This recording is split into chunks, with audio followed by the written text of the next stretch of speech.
videos to provide source information to those seeking truth, so that all believers and followers of Yahweh Elohim may come to one accord based in truth.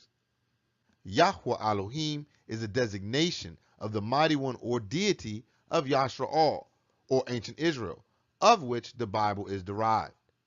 As always, we have restored the name of the Father, Yahweh, from the inserted title Lord, and the designation of power to all, or Elohim, from the inserted title God. Yahweh is the tetragrammaton, or four abrit or Hebrew letters of Yud, He, Uah, He, that appears almost 7,000 times in the Torah Tanakh, or the Hebrew version of the Old Testament. This is a three-part video series that will be on the validity of the New Testament. Is the New Testament presented by the Catholic Church true? Is it useful?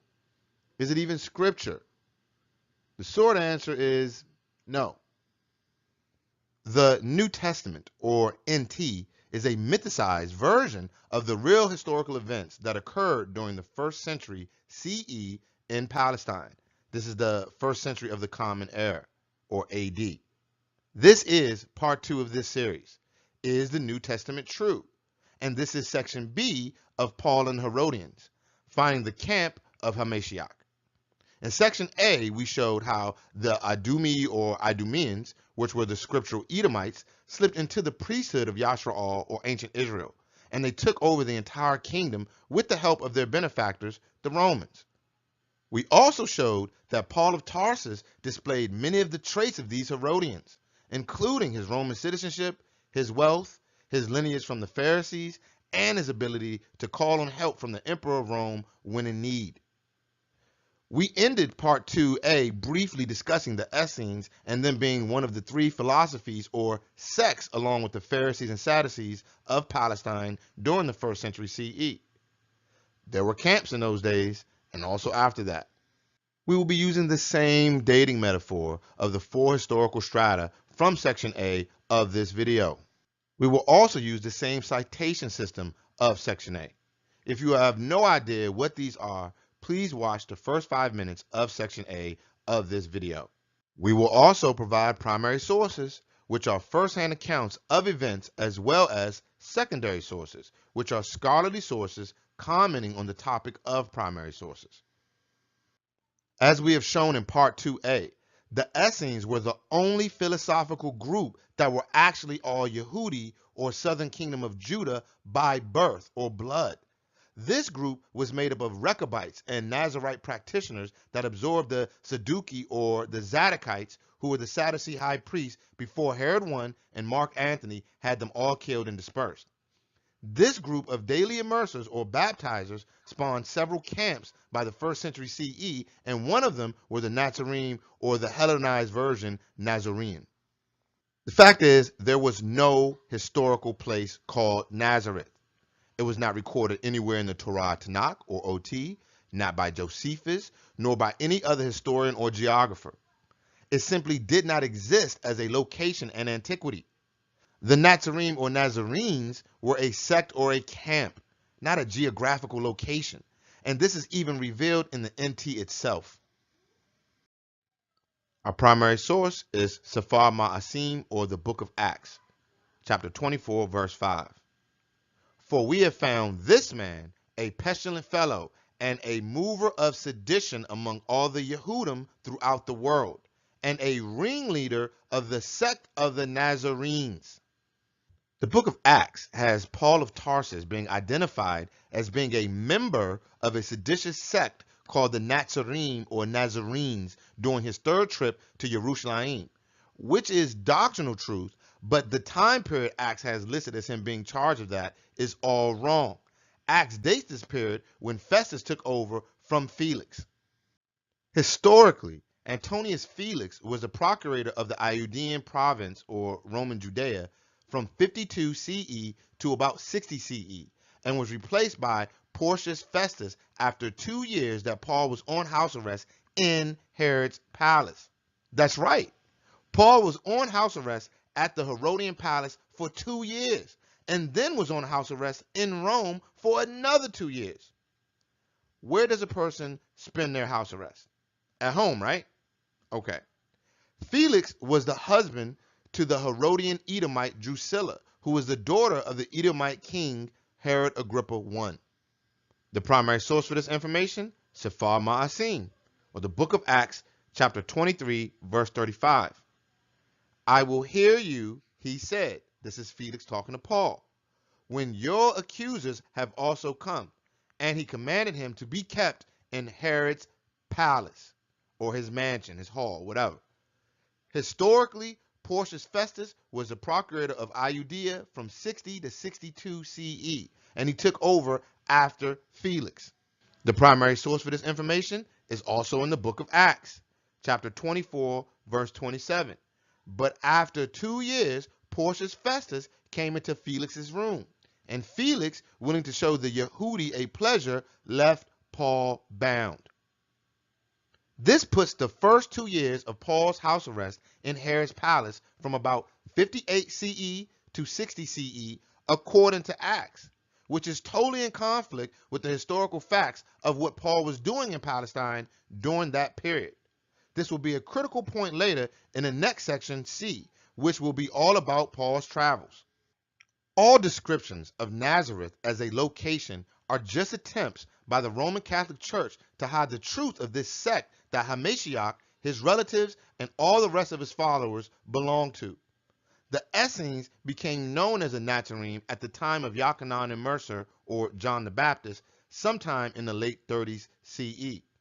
The NT portrays the death of Yochanan and Mercer as if it was about a dispute over the marrying of a Herodian king to his brother's former wife, and his own niece named Herodias, which is probably some doctrinal truth a little bit, or has some elements of truth, but this is not how it was advertised in the NT. Historically, Herod Antipater, or the shortened Antipas, lived from about 20 BCE and died about 39 CE.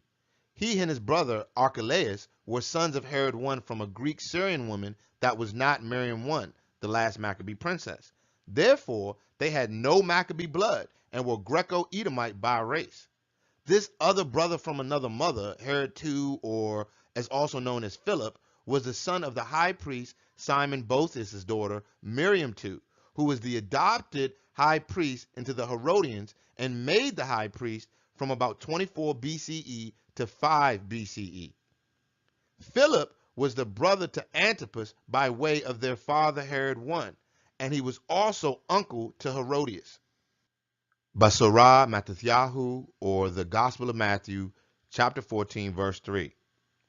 For Herod, this is Antipas, had laid hold of Yochanan and bound him and put him in prison for Herodias' sake, his brother Philip's wife. Historically, Herodias lived from 15 BCE to 39 CE, was a princess of the Herodian dynasty of Roman Judea, daughter of Aristobulus IV, and sister to Agrippa I, who was sent to grow up in Rome at 6 years old after Herod I killed their father.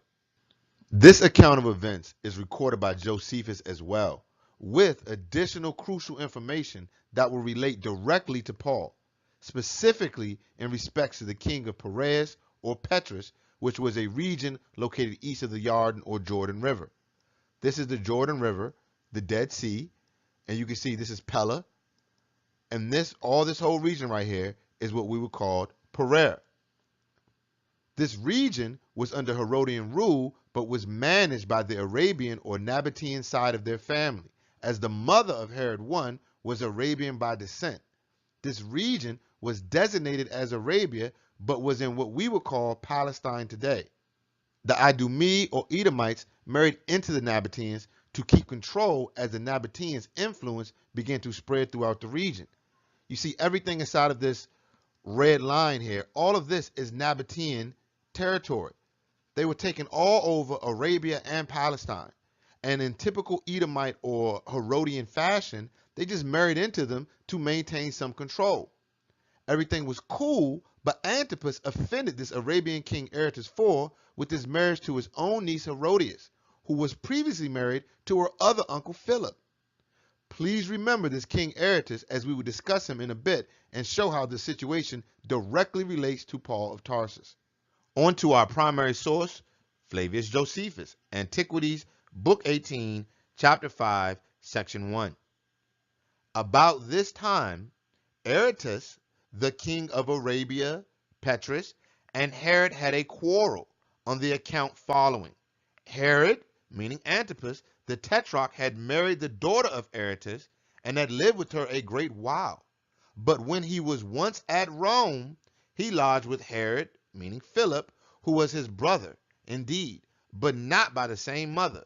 For this Herod was the son of the high priest Shamma'un's daughter. This means Simon Both's daughter Miriam too. However, he fell in love with Herodias, this last Herod's wife, who was the daughter of Aristobulus. This is obviously Aristobulus IV, their brother, and the sister of Agrippa I. This man ventured to talk to her about a marriage between them, which addressed when she admitted an agreement was made for her to change her habitation and to come to him as soon as he should return from Rome. One article of this marriage was also this, that he should divorce Aretas's daughter. The original wife of Antipas, the daughter of King Aretas, yeah, she found out about Herod's little planned divorce. Then her daddy found out about it. And this King Aretas soundly defeated Herod, who in typical fashion of the Herodians, went a-crying to the Roman emperor for help. So Aretas, this the first occasion of his enmity between him and Herod, so this is just the first of many, who had also some quarrel with him about their limits of the country of Gamaltis. So they had beef over territory already. And when they had joined battle, all Herod's army was destroyed by the treachery of some fugitives who, though they were the tetrarchy or rulership of Philip, joined with Aretas's army. So Herod wrote about these affairs to Tiberius, this is a Caesar, who being very angry at the attempt made by Aretas, wrote to Vitellius to make war upon him, and either to take him alive and bring him to him in bonds, or to kill him and send him his head. This was the charge that Tiberius gave the president of Syria. Antipas got wrecked by the Arabs and went crying to Tiberius Caesar, who was the emperor of Rome for 23 years from 14 CE until his death in 37 CE, that we have mentioned before. This is another example of how these wealthy Roman capitulators react when they get in trouble. They call the Romans, and specifically call on Caesar or emperor for aid, just as Paul did when he was in peril in Jerusalem, which we showed in part 2a. There are many contradictions between the granite layer of the historical strata and the sand strata 3 layers up. Just as in the case of the conflicts in the NT about Paul being from the tribe of Benjamin instead of the Herodians, Josephus records the death of Yachanan and Mercer at the hands of Antipas to be about something other than what is recorded in the gospel narrative. This wasn't about a birthday party and a dance or some words he took with Antipas over marrying his niece and brother's wife, which probably did happen, but that wasn't the cause of his death. No, this account seems to be more in line with historical truth. The same way that the Herodians are recorded as having killed before to maintain their rule from possible seditions, Josephus states that this Herod Antipas, who killed Yachanan and Mercer for fear that he would lose authority. Now, Josephus was only a secondary source to the events of Herod I, but he is most assuredly a primary source to the events of this Herod called Antipas, and is from the granite layer of history for this time period. Same book in Antiquities, same chapter, just the next section. Now, some of the Yehudi thought that the destruction of Herod's army came from Elohim, and that very justly as a punishment of what he did against Yachanan. That was called the immerser. So a group of the people believed that yes, this was indeed about Yachanan and what wickedness he did against him. For Herod, Antipas, slew him, who was a good man, and commanded the Yehudi to exercise virtue, both as to righteousness towards one another and faithfulness towards Elohim, and so to come to immersion, for that the washing with water would be acceptable to him if they made use of it, not in order for the putting away or remission of some sins only, but for the purification of the body, supposing still that the Ruach was thoroughly purified beforehand by righteousness, or Tzedek. Now when many others came in crowds about him, for they were very greatly moved or pleased by hearing his words, Herod was Antipas, who feared lest the great influence of Yochanan had over the people might put it into his power and inclination to raise a rebellion, for they seemed ready to do anything he should advise, thought it best by putting him to death to prevent any mischief he might cause, and not bring himself into difficulties by sparing a man who might make him repent of it when it would be too late. Accordingly, he was sent as a prisoner. Out of Herod's suspicious temper to Machaerus, the castle I before mentioned, and was there put to death. Now the Yehudi had an opinion that the destruction of this army was sent as a punishment upon Herod and a mark of Elohim's displeasure in him. Josephus, who actually lived in the region during the time period, records the death of Yochanan as being about Herod's concern over a possible rebellion, and that he died in Machaerus, which was a castle that was destroyed by Pompey's general Galbinus in 57 BCE, but was later rebuilt in 30 BCE by Herod I to be used as a military base in the Transjordan region. This wasn't Herod's palace. This was a base, basically, a fort. This was also the place that Agrippa I, Herodias' brother, fled to when he was evading Tiberius Caesar, and the reason why Josephus mentioned it. This is when Agrippa I, when we mentioned from 2a, where Agrippa I was running from Tiberius when his friend Silas was helping him out. Yeah, it's all connected. He fled to Machaerus, away from the palace in actually Jerusalem. He went to across the Jordan River, which was Perea, or a fort that they used. This execution of Yochanan and Mercer occurred in 37 CE, around the time of the death of Tiberius Caesar. This historical account is that Yochanan died right before Theophilus ben Ananias was given the priesthood by the Roman general Vitellius, who was actually emperor for a few months in 69 CE. Theophilus, meaning lover of Theos, or their version of their deity, ben Ananias was the son of Canaan, or Ananias, that took over the high priesthood after his father was removed, and was the individual to whomever the author of Acts and Luke wrote their narratives. Go look at the first chapter of Acts and the book of Lucas. We mentioned this in the previous section. This is the guy they're writing to. They're writing to a member of the sacerdotal family, these Sadducee high priests. Vitellius took the high priesthood away from Canaan, or Ananias, probably for all the executions under his rule that sent the country into a frenzy. Like Yochanan and Mercer was killed under his watch, Hamashiach, Yehuda Gamala, who is Judas the Galilean, the other guy mentioned in there named Tobi'Yahu in that same chapter. All these individuals were all killed under Canaan or Ananias' watch. So the Romans removed this and gave it to his son Theophilus not long after Tiberius died. This was all in or around 37 CE and well recorded.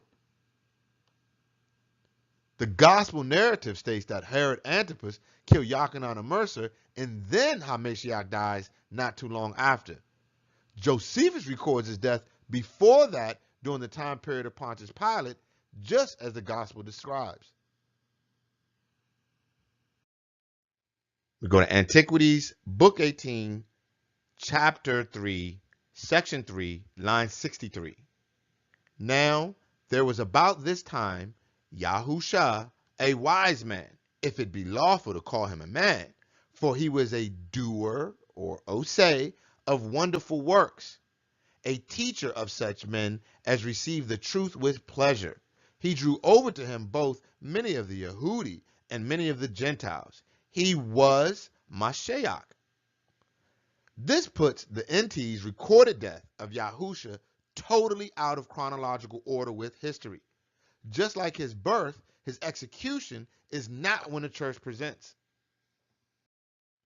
The commonly accepted date of 3 BCE or year 0 as his birth and 30 or 33 CE as his death cannot be reconciled with historical truth. This is what the Roman Catholic Church has been dealing with this for thousands of years, for millennia. This is historical facts. We have the historical dates for events and people in the narrative. Therefore, this is not an issue of error of the historical record, but one of the literary record. These records are confirmed by multiple independent accounts. This was easy to do a couple of thousand years ago, but in the age of information, these lies fall apart easy. Computers killed all this noise. If Yahusha did die after Yochanan, as reported in the NT, then he did not die anytime before about 37 CE. If he actually died before Yochanan, then that means the Catholic version of the NT accounts are totally false. It is our opinion that Yahusha actually did die after Yochanan in about 38 CE. This is not because of the Roman Catholic Church or their narrative. No, this is because the Nazarene Zealot movement got really underway in the early 40 CE and began to take over the Temple Mount in Jerusalem. But what about that pesky verse where Josephus just mentions this, right? Well, many scholars and historians consider that particular passage, just that, from Josephus to be an obvious later addition to the source material by the Roman Church. These are all secondary sources that attest to that fact. We agree with that assertion due to the flow of the narrative, which places something like what he described in just a small passage totally out of place. Josephus was very thorough and detailed in all his information. Josephus did not believe in Hamashiach or any of his followers. This is evident in his text. He thought they were deceivers and zealots. He thought that Jacob or Jacob Siddiq or James the Just was a just man or a Siddiq man, and that the Nazarenes or Essenes were great people who could foretell the future. But he wasn't dying for them. And he did not believe like that, and he actually left the Sicarii to join the Romans later in his life. Also, the use of the term Christian in that passage was historically impossible. There was no formulated sect that followed Hamashiach called Christians in the lifetime of Josephus, and much of them were just splintered sects with numerous denominations, as we've already shown. The mention of Hamashiach as it pertained to the destruction of the temple and his brother Jacob is the most valid presentation of the data.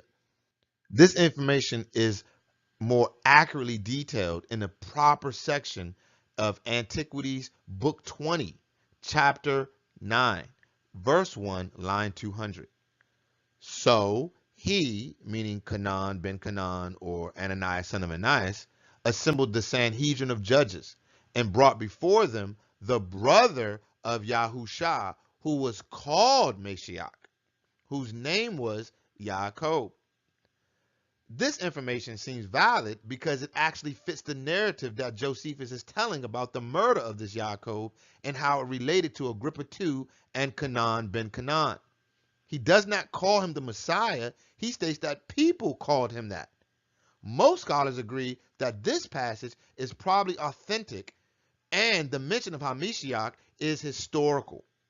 These are secondary sources that are scholarly and attest to the fact that the authenticity of Josephus's passage on Jacob has been almost universally acknowledged. So I'm not saying that anyone who knows me knows I don't believe modern scholarship is something that we all must bow down to. But if you disagree with this passage of mentioning of Hamashiach, you're not doing this based off of anything tangible. You're doing this off of your own bias against Josephus. Here's the ugly truth. There is no pure, untouched material. Not in the scriptures, and certainly not in secular writings. It is all biased and touched by the Roman Church. It is up to us as researchers who are diligently seeking Yah to do so without bias, using 2 to 3 witnesses as commanded, and accepting the truth as it is, not as we want it to be. Herod Antipas was jealous of the following Yochanan had acquired in his Nazarene movement and tried to preemptively remove a potential seditious threat. He wasn't worried about some guy calling him names. This is right in line with the behavior of the Herodians that we have shown, because his father, Herod I, also murdered his wife Miriam's 18-year-old little brother, Aristobulus III, for fear that he would grow too popular as the last Maccabean Kuhan Haggadol, or the final Hasmonean high priest. This is the guy we talked about in section 2a that was strangled in the pool because everybody loved him. He also later killed his wife Miriam along with his 2 sons, as we've already mentioned as well. Josephus states that the Yehudi believed that the loss of Herod's army to the Arabian king Aretas was directly due to the anger of Elohim over what Herod Antipas did to Yochanan, but no mention of Yochanan chastising him over this marriage to his brother's wife, or any tradition about a birthday party and a dance. In fact, the NT doesn't even mention any conflict between this King Aretas and Herod or the Herodians. One could argue that Josephus simply did not know of the situation with Salome and the birthday present, but that logic goes both ways. If that is true, the same could be said for the fact that the NT did not know about the Herodians being Idumea and their war with King Aretas, which would mean that the NT doesn't have critical information needed for context. To anyone who actually studies the historical facts of the events left to us today, the account from the NT, especially what it presents as the thoughts of Herod Antipas about Yochanan and Mercer or John the Baptist, is actually insulting. Basora Marcos, or the Gospel of Mark, chapter 6, verse 14. And King Herod, who is Antipas, heard of him. He's talking about Mashiach. For his name was spread abroad. And he said that Yochanan and Mercer was risen from the dead. And therefore these mighty works have shown themselves in him. Antipas, whom Josephus explains as having killed Yochanan to preemptively quell any rebellion against his Herodian rule, is now depicted in the NT as believing Yochanan was just and righteous, and even risen from the dead, and he is the miracle worker that he is hearing of. In fact, the NT goes as far as making this whole affair the faults of his niece and wife Herodias and her daughter Salome. Basora Marcos 6:19. Therefore Herodias had a quarrel against him and would have killed him, but she could not, because Herod feared Yochanan, knowing that he was a righteous Tzaddik man and kadosh, or set apart, and he protected him. And when he heard him, he was greatly perplexed, but he heard him gladly. The NT wants the reader to believe that the Herodian king Antipas somehow protected Yochanan from his raging niece and her daughter, that he married after she divorced her uncle, which was his brother Philip, and he divorced his wife, the daughter of King Aretas. The NT also wants the reader to believe that it was actually Herodias who had the problem with Yochanan, not Antipas. No. Not only that, but that Antipas actually listened to this condemnation over these actions by Yochanan gladly and in fear or reverence. And these lies and misogyny are so thick that it will almost be funny if it weren't so insulting to your intelligence. The NT seems to reverse most of the historical truth and present this inverted reality as gospel truth, pun intended. And this is not the only case by far. Putting Aretas and his relation to Paul aside for one more minute, we want to point out this Herodian method of marrying into the lower priest and marrying of their own nieces. This is also how the Idumea or the Edomites maintained their corrupt priesthood, and was who the Pharisees and Sadducees were composed of. They continuously married into the Hasmoneans or the lower priests in order to claim legitimacy. and simply divorced and remarried as needed. These Herodians would take their daughters and marry them into whatever families that would provide benefit. Romans, Greeks, Nabateans, Yashraal, whoever. The women divorcing their husbands over and over, and the high priests marrying their own nieces to maintain that crucial drop of Hasmonean blood. Herodias, Bernice, Drusilla, etc. All these who are mentioned in the NT were historically Idumean or Edomite women from the Herodian line, and each of them divorced and remarried multiple times. This method of marrying of the Herodians often involved marrying nieces or extra marriages that were practicing polygyny or polygamy, and was deeply frowned upon by the Yehudi population. Antipas undoubtedly heard these complaints many times from the people before, and as shown, his concern was more over a possible rebellion against his rule than any personal attacks that were being made against the Herodians at that time period. The story of the chastisement of Antipas by Yochanan and Mercer over marriage seems to be grounded in some doctrinal truth, as the sect that Yochanan belonged to, called the Nazarenes, were in direct opposition to the foreign polluted Herodian rule, and in particular their marrying of nieces, divorce, and polygamy, which is littered all over the DSS or the Dead Sea Scrolls as fornication, and mentioned as the nets of Belial. These concepts include the spouter wordplay in respect to the Torah. Those spouters or liars, who were the Herodian establishment priesthood, were twisting the scriptures to support their own wicked doctrines. Primary source is the Dead Sea Scrolls or the DSS. These documents are from the 1st century and are primary in their historical relevance. During all those years, Belial shall be unleashed against Yashraal, as is spoke by the hand of Yeshayahu, son of Ammah, saying, terror and the pit and the snare are upon you, O inhabitant of the land. Interpreted. So this is 2,000 years ago, the interpretation of the natural inhabitants of Yashraal. These are what Yashraal or ancient Israel thought about their text. This is not some external interpretation. This is their own writing. This is the Damascus document. Interpreted. These are the 3 nets of Belial, with which Louis or Levi, son of Jacob or Jacob, said that he catches Yashraal by setting them up as 3 kinds of righteousness. The first is fornication, the second is riches, and the third is profanation of the temple. Whoever escapes the first is caught in the second, and whoever saves himself from the second is caught in the third.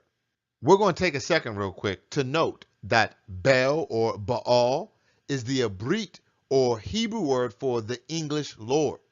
All, as we have mentioned, is the Abrit or Hebrew word for power or deity, which people commonly use as God in their English translation, which is not really an English translation. That name is literally Baali, or my Lord, all, or God. Therefore, my Lord God, that people commonly use all the time as a designation for their creator, is the direct English translation of what they would have said as Belial, and why we try our best to keep the name of the Most High Yah sacred. These 3 nets or traps of Hashatan are ones that appear to be good. That's how they get you. They appear to be righteous, like increasing your house through taking extra wives, or prospering by becoming wealthy, and finally by accommodating those who are not walking properly in the way according to scripture. These all seem fine and well, but they are snares for Yashraal used by Hashatan. The passage goes on to provide specifics about the fornication of polygamy and the hazard of following precept upon precept. The shoddy builders of the wall, no strong walls, shoddy wall, who have followed after precept to precept, was a spouter of whom it is written, these guys are liars, they shall surely spout, shall be caught in fornication twice by taking a second wife while the first is alive, whereas the principle of creation is male and female. Created he them. Also, those who entered the ark went in 2 by 2. The Catholic NT sort of implies that Yahushua HaMashiach taught against polygamy in Matthew 19. Go read that again real slowly about the issue of divorce. It kind of implies that. But other version of the text explicitly states this. If you read the Essene version of the New Testament, for example, it'll plainly say that that's what it's talking about. If this seems odd to you, please watch our video on the legality of eating meat, which provides some insight into these Nazarenes or these Essene versions of the NT. HaMashiach also taught against these specific snares of riches and fornication.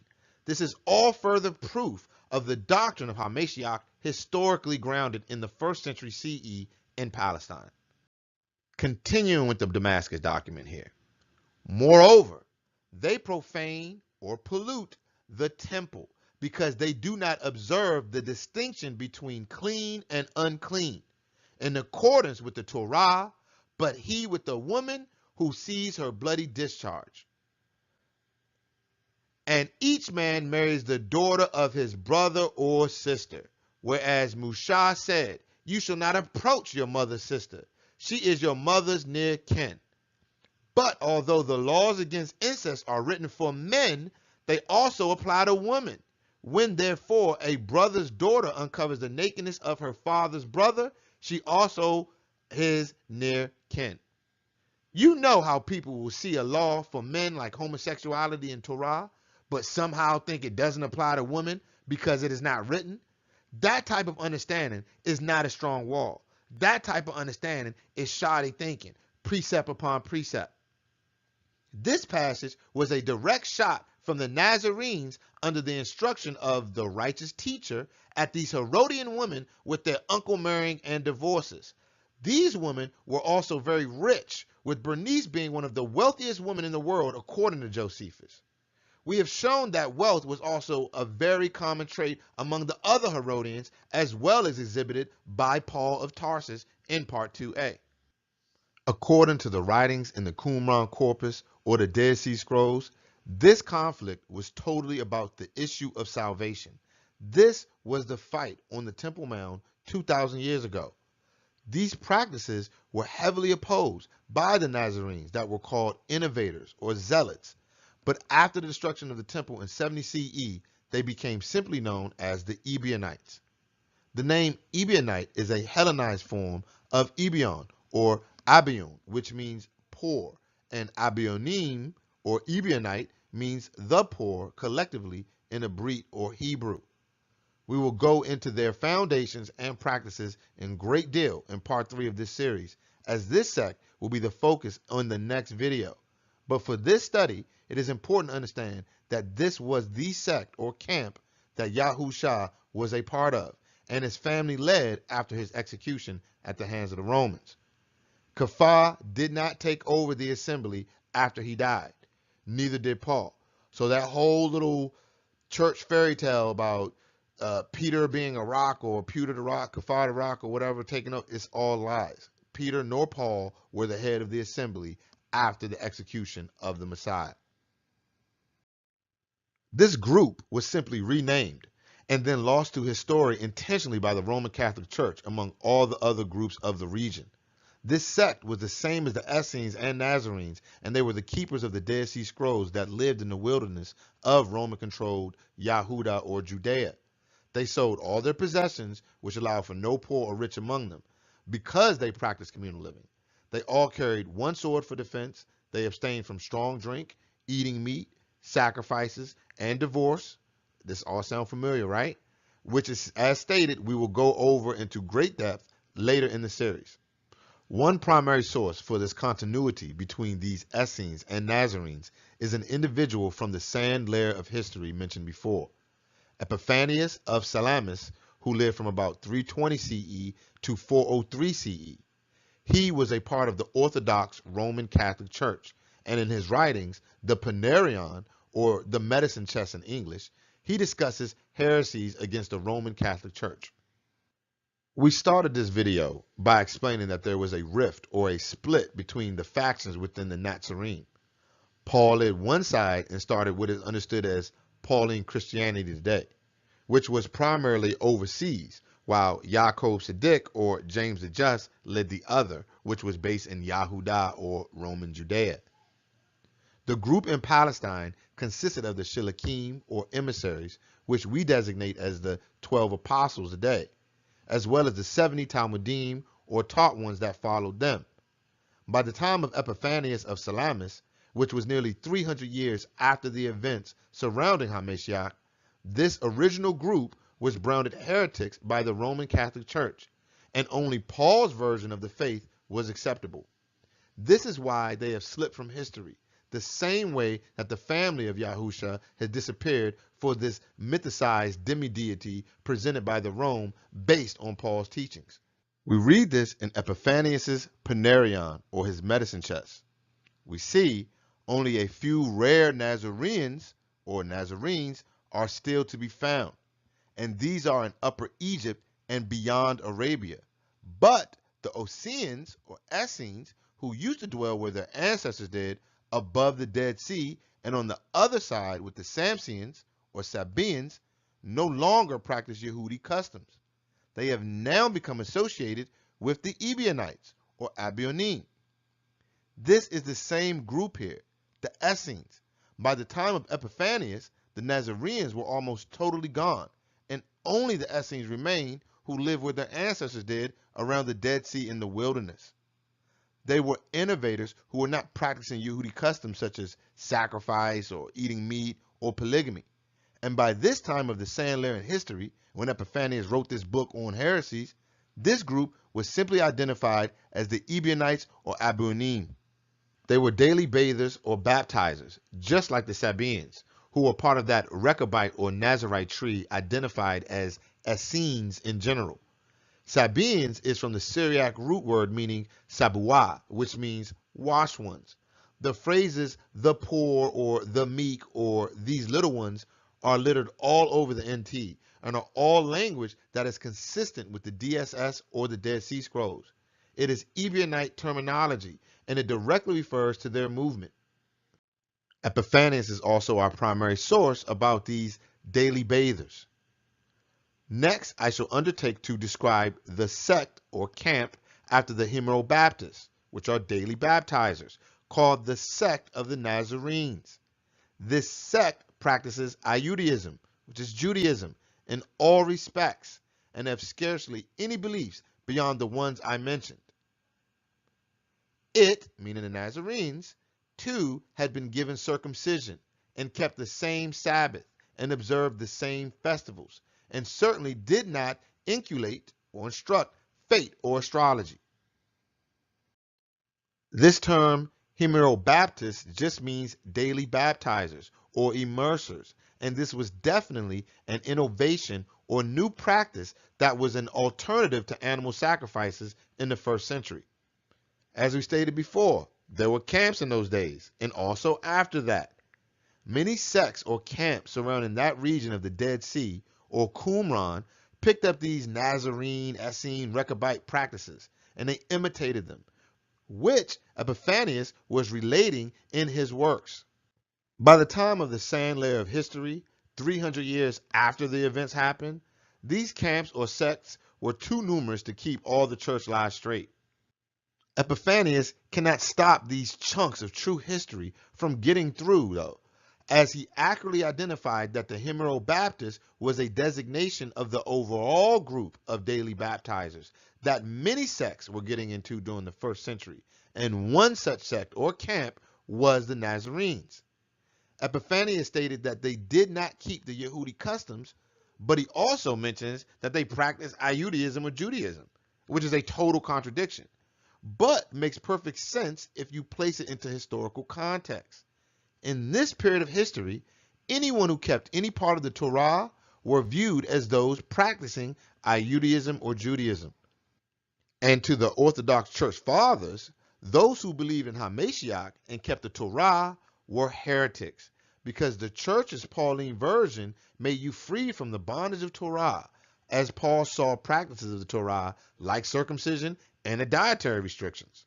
Our primary sources for that, Paul himself, Galatians chapter 2, verse 3. But neither Titus, who was with me, being a Greek, was compelled to be circumcised. And that because of false brothers who snuck in to spy out our freedom, which we have in Hamashiach Yahusha, that they might bring us into bondage. These false brothers are the men of Jerusalem under the leadership of Jacob Sadiq, or James the Just. They went to inspect Paul's overseas assemblies and the rumors of his teaching against circumcision. And we will cover this in great detail in part 2c about his travels. But the point is that Paul viewed aspects of the Torah like circumcision as bondage that Hamashiach freed mankind from. Paul viewed the entire covenant given to Musha as bondage. Galatians 4, verse 22. For it is written that Abraham had two sons, the one by a bondmaid, the other by a free woman. But he who was of the bondwoman was born after the flesh, but he of the free woman was by promise. Which things are an allegory? So the children of Abraham are an allegory. For these are the two covenants. They're an allegory for the two covenants. The one from Mount Sinai, which brings forth bondage, which is Hagar. So Paul did keep the festivals and the Shabbat, or Sabbaths. But circumcision and dietary restrictions were things from the covenant of Musha that Paul did not see fit to place on Gentiles, whereas the leadership in Jerusalem did. Paul's new faith was one of freedom by the way of the Spirit versus the old one of the flesh, which was a perversion of the teachings of the Nazarenes, who taught that polygamy, sacrifice, and consuming flesh were all things of the flesh, to be put away. The new spiritual cleansing using water replaced the sacrifice system, and they just abandoned the old practices of polygamy and divorce. Yahusha kept all the festivals and observed the Shabbat, but this new Pauline version of the faith had come to deem those things to be evil. That was the backsliding of that sugary doctrine. It seems like it is just trying to include others, right? It's like a net of Balial. But it causes people to turn away from the original commands. This is why there was never one Torah for Gentiles and another for Yashra'al in their culture or ordinances. This is recorded from a primary source of Vayikra or Leviticus 24:22. You shall have one manner of Torah for the stranger and one for the native, for I am Yahweh your Elohim. Some will try to twist this verse to mean that the author was actually referencing Yashra'ali or Israelites who were living as Gentiles, when it states strangers or foreigners because Yashra'al split, and they viewed that the northern kingdom were just Gentiles or foreigners. While this is true that Yashra'al split, that does not explain why this exact command is given at the time of the Exodus, which was before the kingdom split, and when there was a mixed multitude of Gentiles traveling with Yashra'al. Shamut or Exodus 12:49. The same Torah shall apply to both the native and to the stranger that sojourns among you. There was always Gentiles or strangers or foreigners who were not Yashra'al by nationality traveling with them. But there was never a separate Torah or instructions for them, or, and one given to Yashra'al. Yah does not operate that way. And even to imply it goes against the core concepts of the text. Do you see the theological difference between the foundational granite layer and the NT sand layer? This was the beef between Paul and the leadership in Jerusalem. This is why most do not know of this camp that Hamashiach belonged to and think it was just some place that he lived. Most people are practicing Pauline Christianity today, and the Essenes, Ebionites, Nazarenes are just viewed as heretics. To them, Paul has a true message, but the 12 were a bit dim-witted or confused. This was totally intentional too, proven by Epiphanius, as he knew all too well from his sources at the time that the Oseans or Essenes that were practicing Iudaism or Judaism were directly tied to the early followers of HaMashiach. This is evident from his own words and from the use of textual criticism. The letter I is used for Iudaism instead of J because there was no letter J until about 500 years ago. Epiphanius and his Panarion. For this group did not name themselves Christians or with Iesus's own name, but Nazarenes. However, at that time, all Christians were called Nazarenes in the same way. They also came to be called Essenes. Like I said, there's no J, so this is Essenes, for a short while before the disciples began to be called Christians at Antioch. There it is, plain as day. The nuggets of granite truth are shining clearly through the sand layer of history. This Orthodox Church Father freely admits that all the followers of HaMashiach, which he designates as Christian, were called Nazarenes. This is not a place. This was indeed a sect or camp. Furthermore, he informs the reader that they were called Essenes or Essenes before anyone called them Christians. Please make note of the fact that Epiphanius had little to no knowledge of Hebrew or Aramaic, and it is almost laughable how he tried to rationalize the etymology of the term Essenes, which is derived from the DSS phrase Osei HaTorah, or the doers of the law, that we explain in section A. There were no Yisraeli Messianists or Israelites who were followers of the Messiah that identified themselves as Christians during the 1st century CE. That is just totally historically false, and only foreigners who worshiped other than the power of Yisrael use that designation. Christians existed at least 300 years before HaMashiach, and bishops of Christ were followers of a Coptic deity called Serapis, who was just the Coptic version of the Greek Dionysus, which was just the Greek version of the Kemetic Horus, which was the Egyptian version of the Sumerian Tammuz. This is noted in the 2nd century CE by the Emperor Hadrian, who is the same Roman emperor discussed in part 1 of this series that removed Yisrael by law in 136 CE. Emperor Hadrian is our primary source, quoted by Giles. I have found to be wholly fickle and inconsistent and continually wafted out by every breath of fame. The worshippers of Serapis here are called Christians, and those that are devoted to the deity of Serapis call themselves bishops of Christ. This means by the 2nd century CE, when Yisrael was all but totally removed from the region, Christians were already known to be worshippers of a Coptic deity from about 400 years prior to the time of Emperor Hadrian. This is not a mere translation issue either, because to translate Bishop of Christ directly into a Brit or Hebrew would be Mashiach Mabakar, and that language or concept is nowhere in the Qumran corpus and is totally foreign to the writings of Yisrael in general. The concept of a Christ to other nations does not embody what the term Mashiach meant to Yisrael. Modern scholarship attests to the truth about the Essenes as well, and knows full well about the errors of the Orthodox Church Fathers that aided in their cover-up for the Gentile-friendly Pauline version of the faith. Secondary source, Encyclopedia Britannica. Ebionite, a member of an early ascetic sect of Yehudi Messianists. They will say Jewish Christians, but we don't use that nonsense here. The Ebionites were one of several such sects that originated in or around Palestine in the 1st centuries AD and included the Nazarenes and the Elkosites. Another secondary source is The Secret Legacy of Jesus by a Jeffrey Butts. In fact, the Ebionites and the Nazarenes are one and the same. Following the devastation of the Yehudi War, the Nazarenes took refuge in Pella, a community in exile, where they lay in anxious wait with their fellow Yehudi.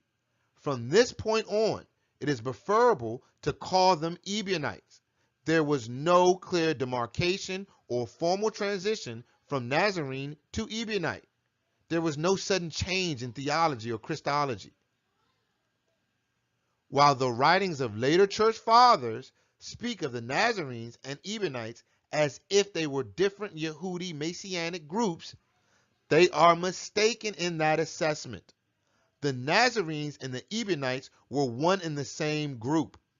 But for clarity, we will refer to the pre-70 group in Jerusalem as Nazarenes and the post-70 group in Pella and elsewhere as Ebionites.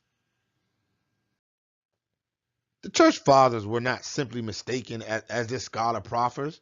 Nah, they intentionally tried to cover up the truth to support their religion, and this is reflected in the NT. They burned everything else that didn't fit and had anyone who went against the Church of Rome labeled as a heretic and killed.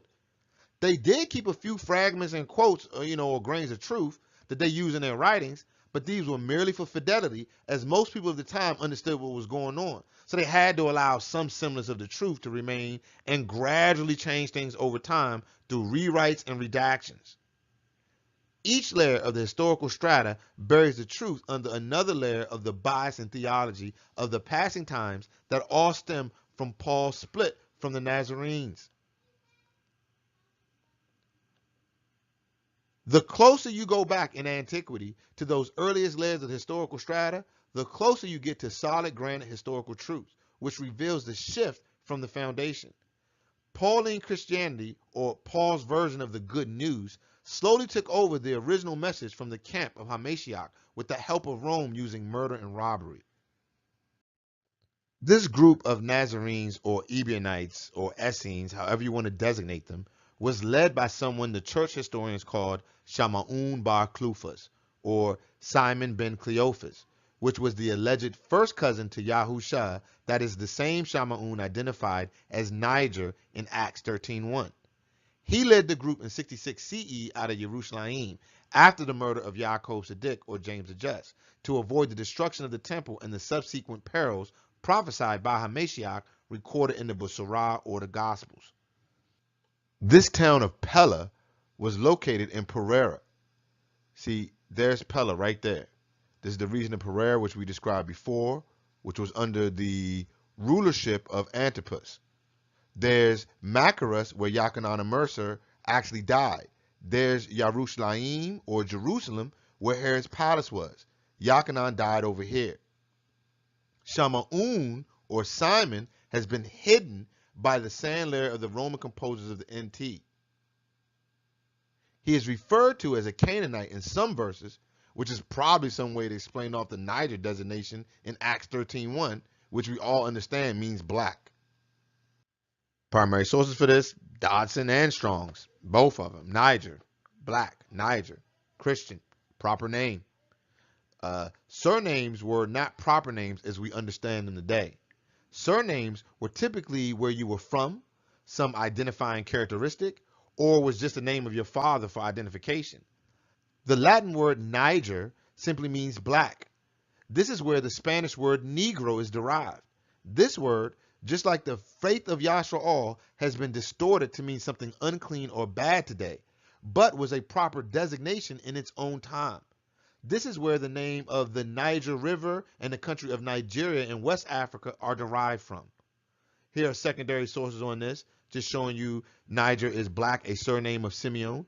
He was probably so called from his dark complexion. This is what the Canaanite designation in the NT is really about, hiding the black designation of such a close relative of Hamashiach. The Besorah of Tobi'Yahu is a primary source for this. Chapter 10, verse 4. Shamma'un ha-Kanaim, or Simon the Canaanite, and Yahuda of Curios, which is Judas Iscariot, who also betrayed him. We'll also look at Besorah Marcos, or the Gospel of Mark 3:18, and Adamya, or Andrew, and Philip, and Bartholomew, and Mattityahu, and Tuma, and Yaakov, the son of Alphaeus, and Yahudah, and Shamma'un ha-Kanaim, Simon the Canaanite. That word is a purposeful mistranslation by the NT composers. It is not Canaanite or Canaani, This is why the same Shamma'un is also called Zealot in Acts and Luke. Sefer Ma'asim, or the book of Acts 1:13. And when they were come in, they went up into an upper room, where abode both Kepha and Yaakov and Yachanan and Adamyah and Philip and Tuma, Bartolome and Mattathiyahu, Yaakov the son of Alphaeus, and Shamma'un ha-Kanaim, Simon the Zealot, and Yahudah the brother of Yaakov. When we look at Besorah Lucas, or the Gospel of Luke 6:15, we read Mattathiyahu and Tuma, Yaakov the son of Alphaeus, and Shamma'un Kanaim, translated again as Simon called Zealots. Shamma'un ha-Kanaim, or Simon the Zealot, was not a Canaani, and it is actually the historical Shamma'un Niger, or Simon Black, but we'll get back to him in part 2C. The Pharisees and Sadducees took over after the failed rebellion in the Yehudi war with the Romans that ended in 136 CE during the time of Emperor Hadrian mentioned before. They started their Mishnah, or oral law, in the 2nd century CE, and this is how rabbinical Judaism came into fruition. The Jewish Talmud uses kanim for the word zealot. This is why some passages have the translation of zealot instead of Canaanite for the same person. There will not be a Canaanite as one of the 12 rulers over the 12 tribes of Yasharal. This is just more misdirection by the church. This Shamma'un the Zealot was supposedly the son of Clufus or Cleophas, who was listed as the uncle to Yahusha. This is recorded in Besorah of Yachanan, or the Gospel of John. Chapter 19, verse 25. Now there stood by the stake of Yahusha his mother and his mother's sister Miriam, the wife of Clufus, and Miriam of Magdala. If this isn't evidence of a clear rewrite, then we don't know what is. Just imagine for 1 second, 1 moment here, that a parent would name their daughter Miriam and then name their other daughter, that child's own sister, Miriam as well. The absurd level of reasoning that the NT wants you to accept is mind-boggling. This is clearly an overwrite, and the authors added an additional Miriam, meaning that the mother of Yahusha was probably this wife of Cleophas, which is probably another designation or overwrite for Yusuf or Joseph, the father of Yahusha, and we will show it plainly. This is why they added Miriam of Magdala into this whole equation too. So they threw so many Miriams at you that you wouldn't even notice what they did. The Orthodox Church Fathers, or the sand layer of the historical strata, could only hide so much, and a closer inspection of the information makes this evident. Primary source is Eusebius of Caesarea in his Ecclesiastical History 3:11:1. After the martyrdom of Yaakov, this is James now, and the conquest of Jerusalem, which immediately followed, it is said that those of the Shilikim, which is apostles, and Talmudim, which is the disciples of the master that were still living, came together from all directions with those that were related to the master according to the flesh, for the majority of them were also still alive, to take counsel as to who was worthy to succeed Yaakov.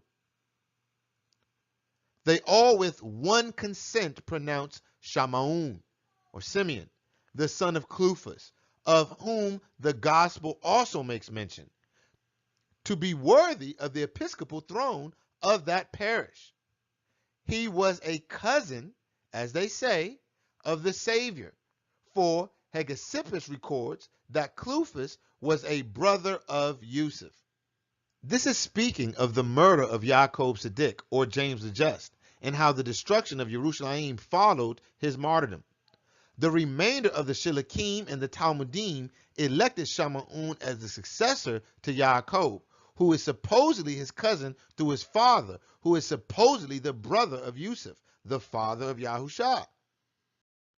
Historically, Hegesippus who was born about 110 CE and died in 180 CE, would be a first-hand witness to the remnant of those families that went into Pella, and from the concrete strata of history and a solid secondary source that Eusebius is quoting. Hegesippus wrote against the heresies of the Gnostics and of Marcion, who was the first person to use Paul's letters in his version of the New Testament that is gone today. Just like Marcion, Hegesippus' work are now entirely lost, except 8 passages concerning church history quoted by Eusebius, who tells us that he wrote hypnomentata, which means memoirs or memoranda, in 5 books. The problem is, since all that we have are quotes from the other historians like Eusebius, this is fertile ground for misinformation and a Roman cover-up. The point is, this information is from decades later in the gravel layer or one layer up from any concrete layer sources. But the tradition still persists as a rock of truth that Shamma'un, the Zealot or Niger, and Yahusha were closely related. This tradition is not lost until the sand layer and the overrights that occurs throughout the centuries, mostly by the Orthodox Church Fathers of Eusebius' time in the 4th century CE. This is why most of the completion of the NT dates to this time period. This is where they mucked everything up. This is obvious because in Eusebius' historical account, he makes no mention of Canaan or Ananias and the sacerdotal family, who were such pivotal historical characters, especially in that region during that time. He couldn't talk about them because then the truth of their lineage would come up, and if people pulled on that thread, you would eventually learn of the Roman Church, and the version of the NT presented by them is false. The Roman Catholic Church have been the gatekeepers for information of Yasha'al and the covenant therein for thousands of years. Until works like the Dead Sea Scrolls came to light, the world was totally reliant on the Orthodox Catholics or the Orthodox Jews to provide spiritual and historical truth about matters of faith. In this day and time, we can now dig through the sand of the text and find some rocks of truth. But they have spent over 1,000 years grinding up history, and the version of the NT given by the Roman Church will not be sufficient information to genuinely seek the kingdom of Yah. A person must now immerse themselves in the study of Yah, which will now be historical truth as the most important aspect. History is going to be the key to figure out what happened here. That is what we need to be focused on. Before we figure out how to say certain things, we need to know what actually happened. So when we look at this guy, Hegesippus, for example, whatever was left by him must have been pretty groundbreaking if this little quote provides such great insight into historical facts of that time. Eusebius is claiming that this son of Clufus was a cousin to Hamashiach, but he now has Clufus listed as the brother of Yusuf, who was the father of Yahusha, probably because of how ridiculous the notion was that Miriam had a sister named Miriam. This is so desperate and an obvious cover-up. Either this Shamma'un's mother was the sister of Yahusha's mother with the same name of Miriam, or his father was the brother of Yahusha's father Yusuf. Both of these scenarios will make them first cousins, as the NT in the church tries to portray, and accepting both to be true is not impossible, but it does seem a bit odd to say the least. It is about to go totally left when we take a look at a lower layer source on the historical strata. Papias of Hierapolis, who lived from 70 to 163 CE, was a follower of this sect of Nazarenes or Ebionites, and was on that second layer of concrete in the strata of information, learning directly from those who learned from Yahusha. He was only 1 degree of separation from Hamashiach. He personally knew those that remained of the 12 who were the ones that knew Yahusha personally and their family in his day. He learned directly under Yochanan or John the son of Zebedee in the gospel narrative, along with Polycarp, who lived from 69 CE to 155 CE. From a fragment of his writing, fragment 10, Expositions of the Sayings of the Master, reads, Miriam, the wife of Clufus, or Alphaeus, who was the mother of Yaakov Hamabakar, or James the overseer or bishop, and Shuliach, emissary or apostle, and of Shamaun, and Yahudah, and of one Yusuf. These are the exact names of the four people identified as the brothers of Yahusha HaMashiach. Basarah Matthew 13:55. Is this not the carpenter's son? Is not his mother called Miriam, and his brothers Yaakov, and Yusuf, and Shamaun, and Yahudah? Basura of Marcos, or Gospel of Mark 6:3. Is this not the carpenter, the son of Miriam, the brother of Yaakov, and Yusuf, and of Yahudah, and Shamaun? And are his sisters not here with us? And they were offended in him. We hope the viewer can see that not only are these the four brothers of HaMashiach that have been overwritten with various Gentile spellings of their names, but also that the proof of the NT has tried to change history is right before your very eyes. The narrative went from Yahusha being the carpenter's son in Matthew to Yahusha being the carpenter himself, and the only mention of parentage being his mother later in Marcos. Just like his brothers, the father of Yahusha has been written out of the NT as well through overwrites and redactions to support their doctrines like the virgin birth, and making HaMashiach on the same level with the Most High Yah. This sect of Nazarenes involved the entire family of HaMashiach, and the Roman NT just chose Pauline Christianity over the teachings of the real family of HaMashiach. This Clufus is identified by this concrete primary source as the father of Yaakov Siddiq, or James the Just, who was the Mabakar or bishop and a Shuliach or apostle, as well as the father of all the other brothers of Yahusha that we have just listed. Logically speaking, who would have a better idea or knowledge of this family? Eusebius, the Orthodox church father who lived in the 4th century CE, or Papias, the apostolic father who lived in the 1st century CE and was taught by their members? In our opinion, the choice is clear. The works of Papias are largely gone and only exist in random fragments or quotations in the next layer or gravel strata within the writings of yet another early church father named Irenaeus. This is, in our opinion, the Roman church burying the historical truth. Papias claimed to receive all his teachings from a John the Elder, a disciple of the Master, one of the elders, and is far closer to the events than Eusebius or even Hegesippus, whom Eusebius claims to quote.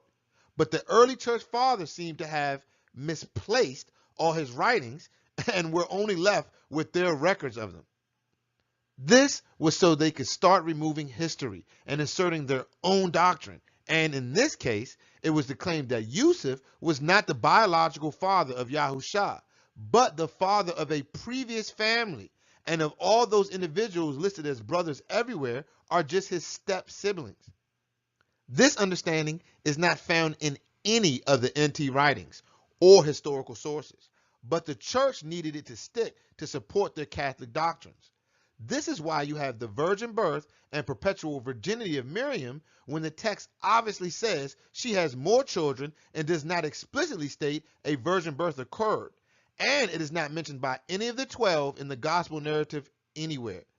It is not even mentioned by Paul of Tarsus, who would have surely used it to legitimize his claims of a supernatural Christos providing him with his supernatural visions. If Paul ain't said he was as flamboyant as it gets, it must not have happened historically. There are other crucial breadcrumbs that could be easily overlooked here as well. Papias also listed Clufus or Cleophas as the same person as Alphaeus. Who is Alphaeus, you may wonder? The father of one of the Shilikim or 12 apostles named Yaakov. This is all in the 3 synoptic or ethnic gospel accounts, no less, and it's even in Acts. You just can't make this stuff up. Basarah Matthew, or the Gospel of Matthew 10:3. Philip and Bartolomai, Tuma and Mattathiyahu, the publican, Jacob, the son of Alphaeus, and Lebbaeus, whose surname was. Continue with Sephar Marcos 3:18, and Adamyah and Philip and Bartolome and Mattathiyahu and Tuma and Jacob, the son of Alphaeus, and Yahudah and Shamaun Kanemi. It's recorded in Besorah Lucas, or the Gospel of Luke 6:15. Mattathiyahu and Tuma, Jacob, the son of Alphaeus, and Shamaun HaKanim, or Simon the Zealot. Sephar HaMaasim, or the Book of Acts 1:13. And when they were coming, they went up to an upper room where abode both Kepha and Jacob and Yachanan and Adamyah and Philip and Tuma and Bartolomai and Mattathiyahu, Jacob, the son of Alphaeus, and Shamaun Kanaim, and Yahudah, the brother of Jacob. Incredible. Not only do we have a Jacob who was one of the 12 and a son of Cleophas or Cleophas, we also see 3 of the 4 brothers of HaMashiach listed amongst them. Acts has also seemingly added a 3rd Jacob, the brother of Yahudah, as if it's not the same Jacob, the son of Alphaeus, in order to hide the truth behind a wall of the same names and overrights. The church knew that there were only 2 people of significance named Jacob or James, and one was the leader of the camp. We see this in ecclesiastical history. Then Jacob, who is James, whom the ancients surnamed the Just, Siddiq in Abrit or Hebrew, on account of the excellence of his virtue, is recorded to have been the first to be made Mabaker, which is overseer or bishop, of the assembly of Jerusalem. So you see, he's the first one to rule, right? Continuing, but the same writer, Clement, in the 7th book of the same work, relates also the following things concerning him. The master, after his resurrection, imparted knowledge to Jacob Siddiq, or James the Just, and to Yachanan and Kepha, and they imparted it to the rest of the Shilachim, and the rest of the Shilachim, or apostles, to the 70, of whom Barnabas, which is Barnabas, was one. But there were 2 Jacobs, one called the Just, or Siddiq, who was thrown from the pinnacle of the temple and was beaten to death with a club by a fuller, and another who was beheaded. Eusebius is quoting Clement of Rome from a writing of his that is now lost to us. We see a pattern here, right? In Clement's writing, which Eusebius uses to validate himself, he records that there were only 2 Jacobs, not 3. So the church notion of there being so many Jacobs running around that you just couldn't keep track of them all is pure nonsense, and just the church trying to hide the truth. Jacob, Yachanan, and Kepha were listed as the 3 pillars of the sect by Paul, and he was under them as well. Paul knew them to be the leadership. Whether or not he recognized their authority as the family and leadership left by HaMashiach is another thing altogether, but he did identify them as being the leaders of the Nazarenes. Primary source, Galatians 2:9. And when Jacob, Cephas, and Yachanan, who seemed to be pillars, perceived the favor that was given to me, they gave to me and Barnabas the right hands of fellowship, that we should go to the heathen and they to the circumcision. Paul says they seemed to be pillars, meaning he understood that they were leaders, but he is throwing shade on them. This is historical truth, but doctrinal lies. Paul was probably sent by the leadership with use of Barnabas to spread the simple commands to adhere to, but we will get into that in part 2c. The point here is that these 3 were definitely seen as the leadership of the Nazarenes, and Paul claims to have the Torah for the Gentiles, and they had one for circumcised. We have shown that There's only one law for all Yashra'al. So that is not remotely, conceptually scriptural. This concept of the three pillars or these three rulers is also supported in the Qumran corpus. In the community rules scroll, it reads, in the council of the community, there shall be 12 men and 3 priests, perfectly taught in all that is revealed of the Torah. Those 3 were indeed the leaders or pillars of this sect. Paul outright calls them highest apostles or arch-apostles in his letter to the Corinthians, which was a part of his third trip to Jerusalem. 2 Corinthians 11:5. For I suppose I am not inferior or behind to the very chiefest apostles or arch-apostles used in the text. It's the only time that word is even used in Greek. Paul tells you historically that they are the top or chief shalikim or apostles, but he has to let you know that he isn't behind them or less than them in any way. These 3 were given direct knowledge from Yahusha, and they passed it on to the other 12 and then on to the 70. Yusuf Barnabas, who is listed as one of these 70 taught ones, and he is the one who befriended Paul and probably initiated him into the sect in the first place. This leader, who is a chief apostle named Yaakov, is the same Yaakov who is the brother of Yahudah mentioned in the Sefer of Yahudah or the book of Jude. He is simply listed as the brother of Yaakov because everyone knew who this was.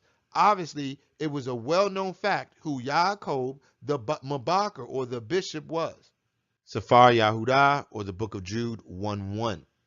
Yahudah, the servant of Yahusha Mashiach, or the Messiah, deliverance of Yah, and brother of Yaakov, or James, to them that are sanctified by Elohim the Father, and preserved in Yahusha Mashiach and called.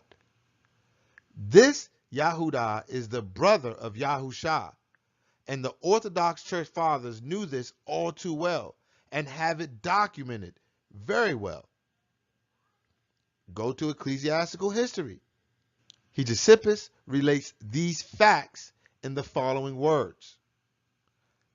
The relatives of our Savior. Of the family of the Master, there were still living the grandchildren of Yahudah. This is Jude, who is said to have been the Master's brother according to the flesh. Yahudah was the brother of Yaakov Siddiq or James the Just, who was the leader of the Nazarenes after Yahusha and ruled in Jerusalem as a high priest or sort of a high priest figure from the 40s to the 60s CE. Paul clearly knew the brother of this Yahudah called Yaakov Siddiq or James the Just, and he also knew that he was the brother of HaMashiach too. Galatians 1:19. But of the other Talmudim or taught ones, I saw none except Yaakov, the Master's brother. We see that Yaakov is an integral part of the followers of Yahusha, and Paul calls him the brother of Mashiach outright. Yet we know next to nothing about him from the Gospels, and we know next to nothing of him in Acts either. And Acts is supposed to be the historical component of the NT. This is the sand layer of history trying to detract from the importance of the family of HaMashiach, who took over after his death, and not Kafar or Paul as the Roman Catholic Church would have you believe. And they have gone so far as having removed the status of Yaakov as a Shuliach or apostle and Yahusha's relationship to his brothers altogether just to keep this lie up. To further this point, keep in mind, according to Habosorah Lucas or the Gospel of Luke, the Cleophas or Cleophas was one of the first 2 people that saw Yahusha on the road to Emmaus. Bosorah Lucas or Gospel of Luke chapter 24 starting at verse 13. And behold, 2 of them went that same day to a village called Emmaus, which was from Jerusalem about 80 furlongs. And one of them, whose name was Cleophas or Cleophas, answering, said to him, Are you only a stranger in Jerusalem, and have not known the things which have come to pass there in these days? This verse makes total sense as to why this random character in the whole gospel narrative is the first man to see Yahusha in the Gospel of Luke. This was his daddy. He saw his mama first, then his daddy. All of this is just hidden by centuries of religious redactions and overwrites. Verse 33. And they rose up the same hour and returned to Jerusalem and found the 11 gathered together, and them that were with them. We will also make note that this account understands that there is only 11 of the 12 left, as Yehuda of Curios was dead and the alleged election of Tobi'Yahu at the Pentecost depicted in Acts chapter 1 hadn't occurred yet. So at this point in history, there's still only 11 of them. Verse 34, saying, The Master is risen indeed, and has appeared to Shamma'un. The passage now says Shamma'un saw Yahusha first, instead of the aforementioned Cleophas. Is this a direct contradiction? Was Shamma'un one of the two mentioned with Cleophas? Is this the biological father and brother of Yahusha that he just met on the road to Emmaus? We may never come to a reasonable conclusion with the information we have available to us from the church. All that we know is that the NT version makes no sense and reeks of overwriting. Paul's account is interesting as well, especially since he wasn't there and could have only gotten any of this information secondhand. So we'll use 1 Corinthians as a secondary source here.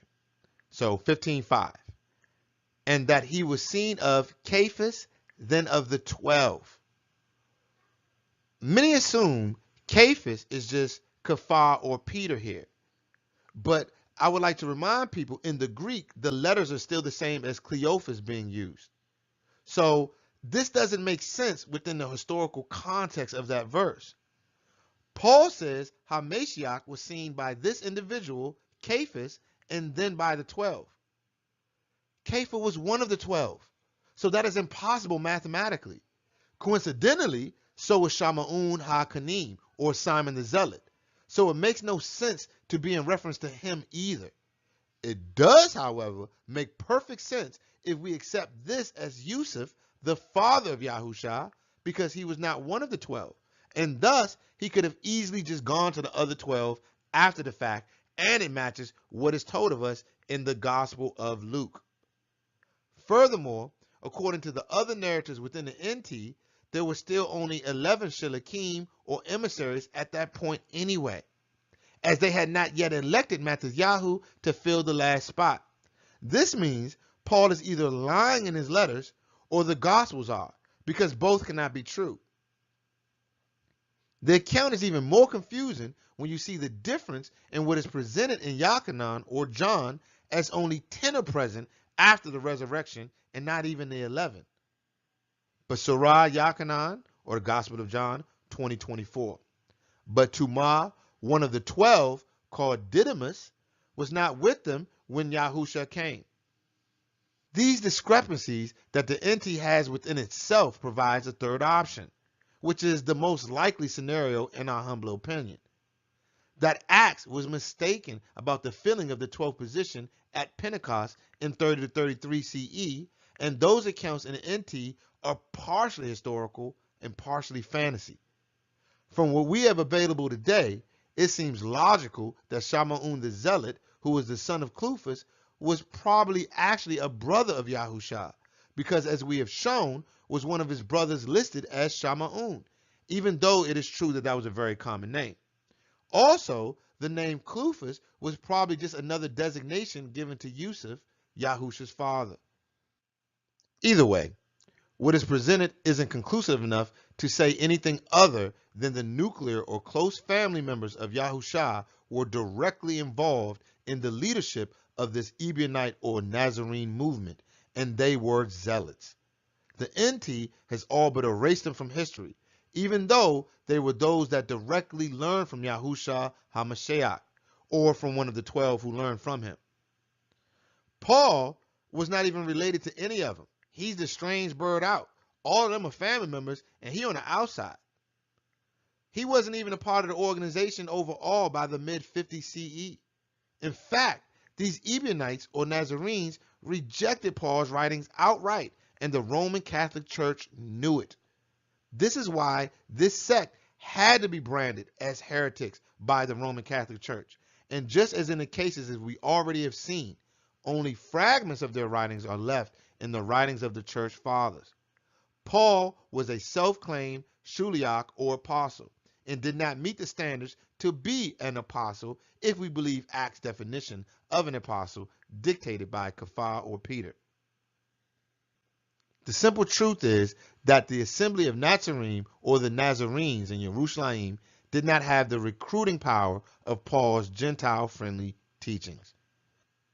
Paul was a foreign populace that taught overseas, while these family and friends of Yahushua were strict and devout in their practices and ordinances that were grounded firmly in the Torah and given to them directly by HaMashiach, and they required all their members to adhere to these practices, whereas Paul was far looser with his regulations, which was probably much more appealing to Gentiles. Imagine being able to join the faith system of the one and only true Elohim, based on some miraculous events that happened, and everyone wanted in. But the leaders demanded that you circumcise yourself, restrict your diet, you wait 3 years before becoming a full member, and all of this was 2,000 years ago. That probably didn't seem as appealing as having nothing being unlawful to you, which is exactly what Paul preached. Paul is a primary source for his own doctrines. 1 Corinthians 6:12. All things are lawful to me, but all things are not expedient. All things are lawful to me, but I will not be brought under the power of any. To join these Nazarenes or Ebionites, which we can identify with the poor, one had to undergo many changes, as well as go through an initiation process that took 3 years. Josephus underwent such a process as he tried out all 3 sects or camps for himself. In Josephus's Vita or his life, we read, when I was about 16 years old, I had a mind to make a trial of the several sects that were among us. There are 3 of these, that of the Pharisees, the Sadducees, and the third that of the Essenes, as we have frequently told you. I thought that being acquainted with them, all I could choose the best. So I consigned myself to hardship and underwent great difficulties and went through them all. Nor did I content myself with the trying of these 3 only. For when I was informed that one whose name was Barnabas lived in the desert and used no other clothing than what grew upon trees, and had no other food than what grew of its own accord, and bathed himself in cold water frequently, both by night and day, to purify himself, I imitated him in those things, and continued with him 3 years. Josephus was born in 37 CE. Therefore, when he was 16, would have been during the year 53 CE in the wilderness of Yahudah or Roman Judea. This was at the same time that the rift between Paul and the Nazarenes grew and was expressed in his letter into Galatians, as well as a letter of Jacob or James the Just. Some believe that Barnabas is just a title, and this is in reference to Yochanan and Mercer or John the Baptist. But that would be historically impossible, as Yochanan died about 37 CE, as we have shown, and this would be far too long after to be the same individual. Others believe that this was actually Jacob Sadiq, but Josephus knew who he was and did not identify this individual with him in any way. Also, Jacob was ruling in Jerusalem during the mid-50 CE and would have been in the temple and not at the wilderness at this time, which is why Paul had to go to Jerusalem to see him and Kepha in the early 40s after his 3 years in Arabia, because that was where they operated out of. This person was some other leader or initiator within that sect that was teaching in the wilderness, but no one can say for certainty who this actually was. The key point here is that it took 3 years to join this sect or camp called the Essenes or Nazarenes, which he also detailed in his earlier work, Wars. Wars 2:8-7. But now, if anyone has a mind to come over to their sect or camp, he is not immediately admitted, but he is prescribed the same method of living which they use for a year, while he continues excluded. That's brutal. And they gave him also a small hatchet and the forementioned girdle and the white garment, that white linen garment that's so familiar with this group. And when he has given evidence during that time that he can observe their continence, he approaches nearer to their way of living and is made a partaker of the waters of purification. Yet he is not even now admitted to live with them, for after this demonstration of his fortitude, his temper is tried 2 more years. And if he appear to be worthy, they then admit him into their society. Their way of life was vegetarian, and they wore white linen garments, and the initiation process was long and brutal. When given this as an option, or to just get immersed and believe and love everybody, the easiest route is clear. Water always takes the path of least resistance, and mankind is no different. Paul was a part of this group, but at some point early on, before his 3rd visit to Jerusalem in the early 60s, and after Kepha inspected the assembly at Antioch in the mid-50s, they were totally at odds and were publicly arguing in written and oral formats. This led to the Nazarenes or Ebionites to totally rejecting Paul and all of his writings. The primary sources we will use to support this is the early Roman church fathers, Irenaeus, representing our gravel layer as he lived from 130 CE to 202 CE, and Eusebius of Caesarea, representing our sand layer as he lived from 265 CE to 340 CE. They both are first-hand accounts of the understanding of these particular sects in their respective day and cover nearly 2 centuries of history. They are also limited by their time, meaning they have to maintain an element of truth in their writings to remain credible. Irenaeus against the heresies. The Ebionites from an early stage use the gospel of Tobi'Yahu only and repudiate Paul, maintaining that he was an apostate from the Torah. Eusebius, History of the Church. The Ebionites thought it was necessary to reject all the epistles of the apostle Paul, whom they called an apostate from the Torah. We see that the members of Hamashiach's camp or sect did not deal with the letters of Paul even 70 years after the temple was destroyed, recorded by the gravel layer and still by the sand layer almost 2 centuries after that.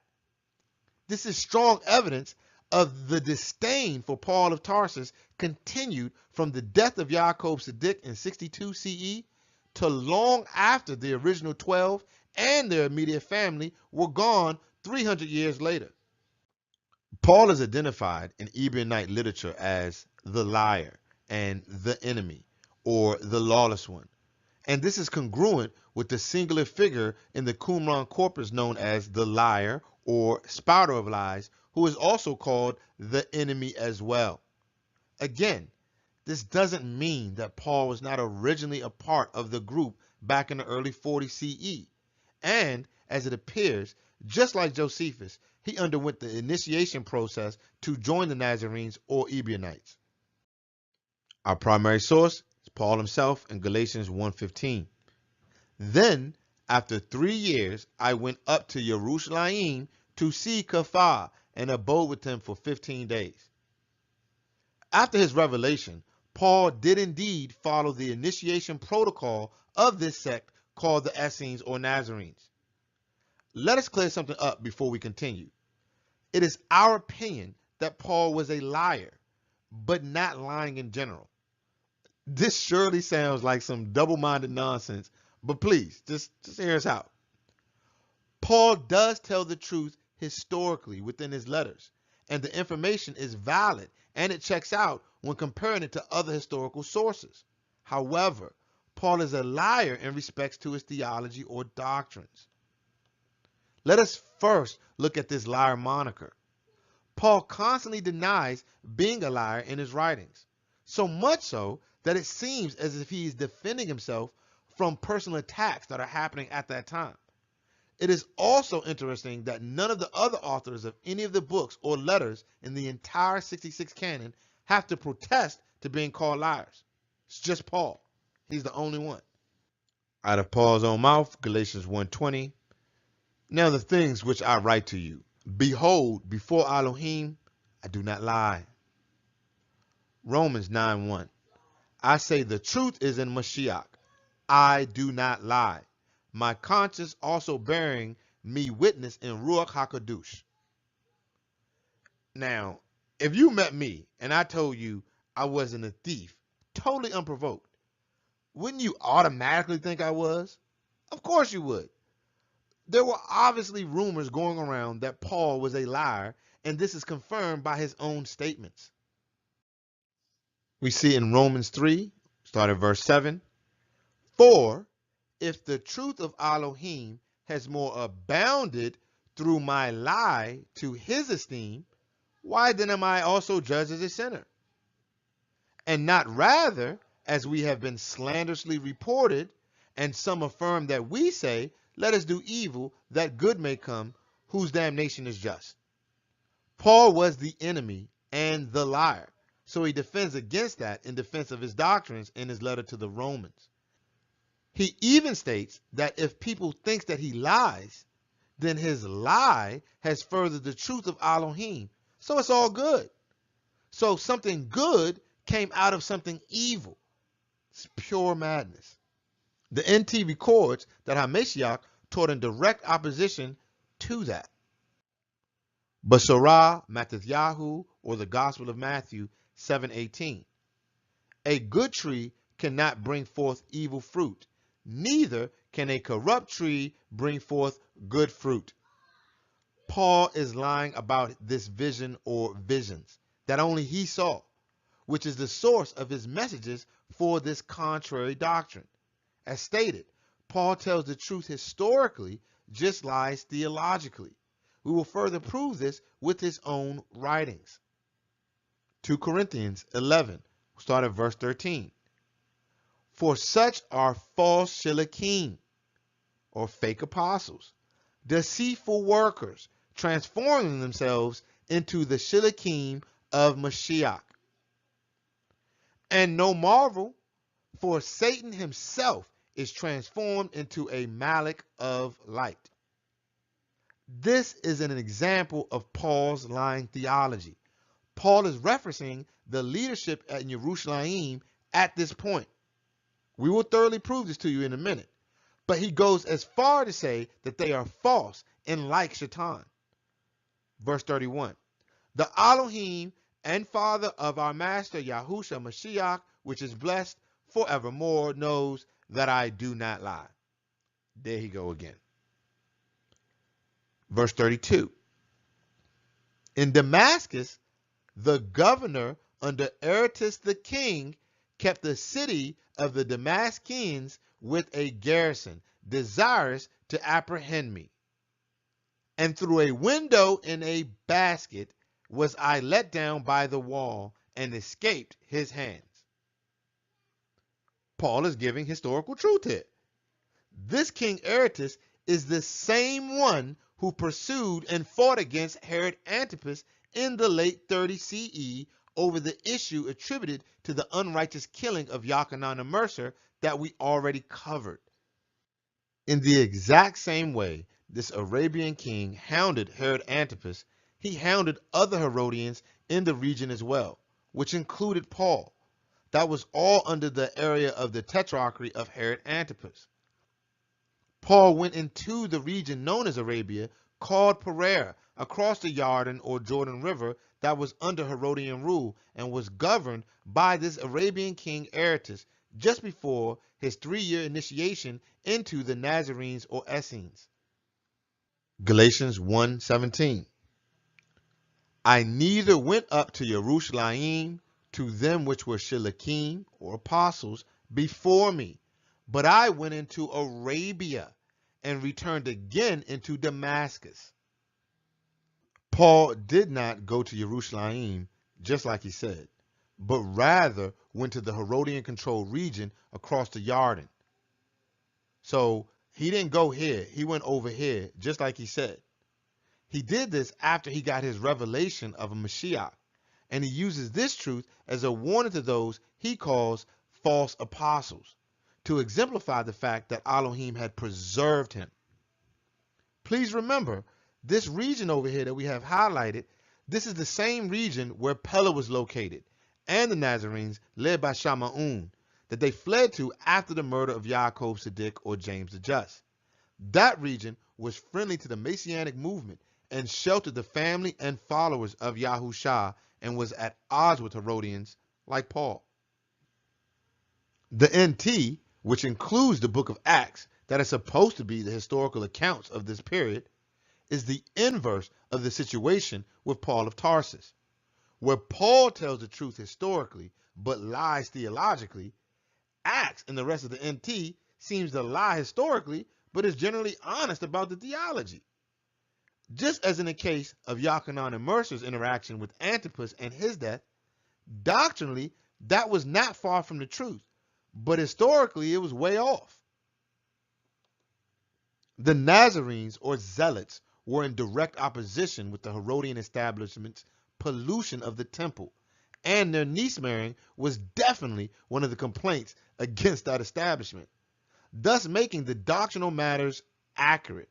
But Antipas did not like Yochanan and Mercer, and he did not defend him from death from his raging niece and her daughter, and he wasn't tricked by some oath, nor was Yochanan jailed in his palace, but rather at the Herodian castle across the Jordan. So the historical matters were totally false.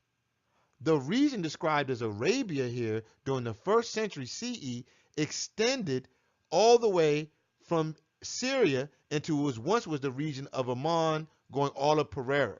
So this is where Damascus was right here. This region was the region that they were calling Arabia. This entire region belonged to Philip and Antipas of the Herodians, which they gave to the Arab side of their family. Coincidentally, that region is still under Muslim rule even to this day. This inversion of truth is apparent when inspecting the same events Paul just described in Galatians between him and his king Aretas with the non-historical account in Acts. Safar Ma'asim, or the book of Acts, chapter 9, start at verse 22. But Saul increased the more in strength and confounded the Yehudi, which dwelt at Damascus. This is that Arabian territory we just showed, proving that this is HaMashiach. And after that many days were fulfilled, the Yehudi took counsel to kill him. But their lying in wait was known by Saul, and they watched the gates day and night to kill him. Then the Talmudim took him by night and let him down by the wall in a basket.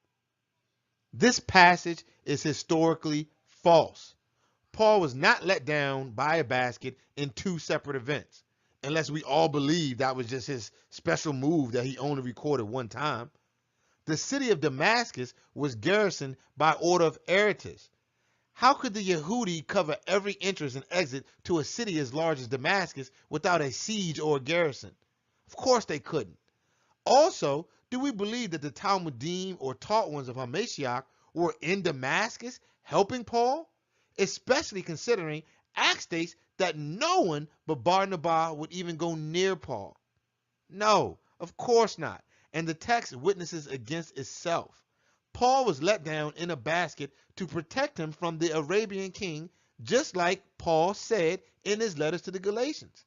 And he mentioned no one from the Nazarenes helping him. In fact, Paul uses this whole incident to prove to the Nazarenes that he is protected by Elohim. Acts has inverted the history but kept the theological truth. Paul's trip to Damascus after passing through Arabia, ended with him being chased up out of there. The Sicarii in Jerusalem did decide to kill Paul after they heard his doctrine, but they were Idumeans or Edomites, called Yehudi at that time, and they were not the ones responsible for his having to be lowered in a basket in Arabia. King Aretas was, just as Paul himself said, and this was because Aretas was at war with the Herodians since the incident with his daughter and Herod Antipas. And the Talmudim or taught ones of Yahusha were not the ones who saved Paul from Aretas. Otherwise, he would not be using it to boast as to the chief apostle or the top shilikim, and would have mentioned this fact in his own account of events in Galatians. He doesn't mention them because it did not involve them, and Acts is just lying. What we have shown are not isolated incidents either. We will display that this is the rule rather than the exception when the NT is concerned. Paul is recorded as interacting with one primary character of the Nazarenes just after his revelation, which was his first trip to Palestine recorded in the NT, that we believe was his 3-year initiation phase during the time in the early 40s CE. It took 14 years before Paul returned for his second trip, and then the visit the Jerusalem assembly made to Antioch, which is followed by the writing of Galatians in the mid-50s CE. Yusuf Barnabas or Barnabas is that member that Paul interacted with. Primary source, Galatians 2:1. Then, after 14 years, I went up again to Jerusalem with Barnabas, who is Barnabas, and took Titus with me also.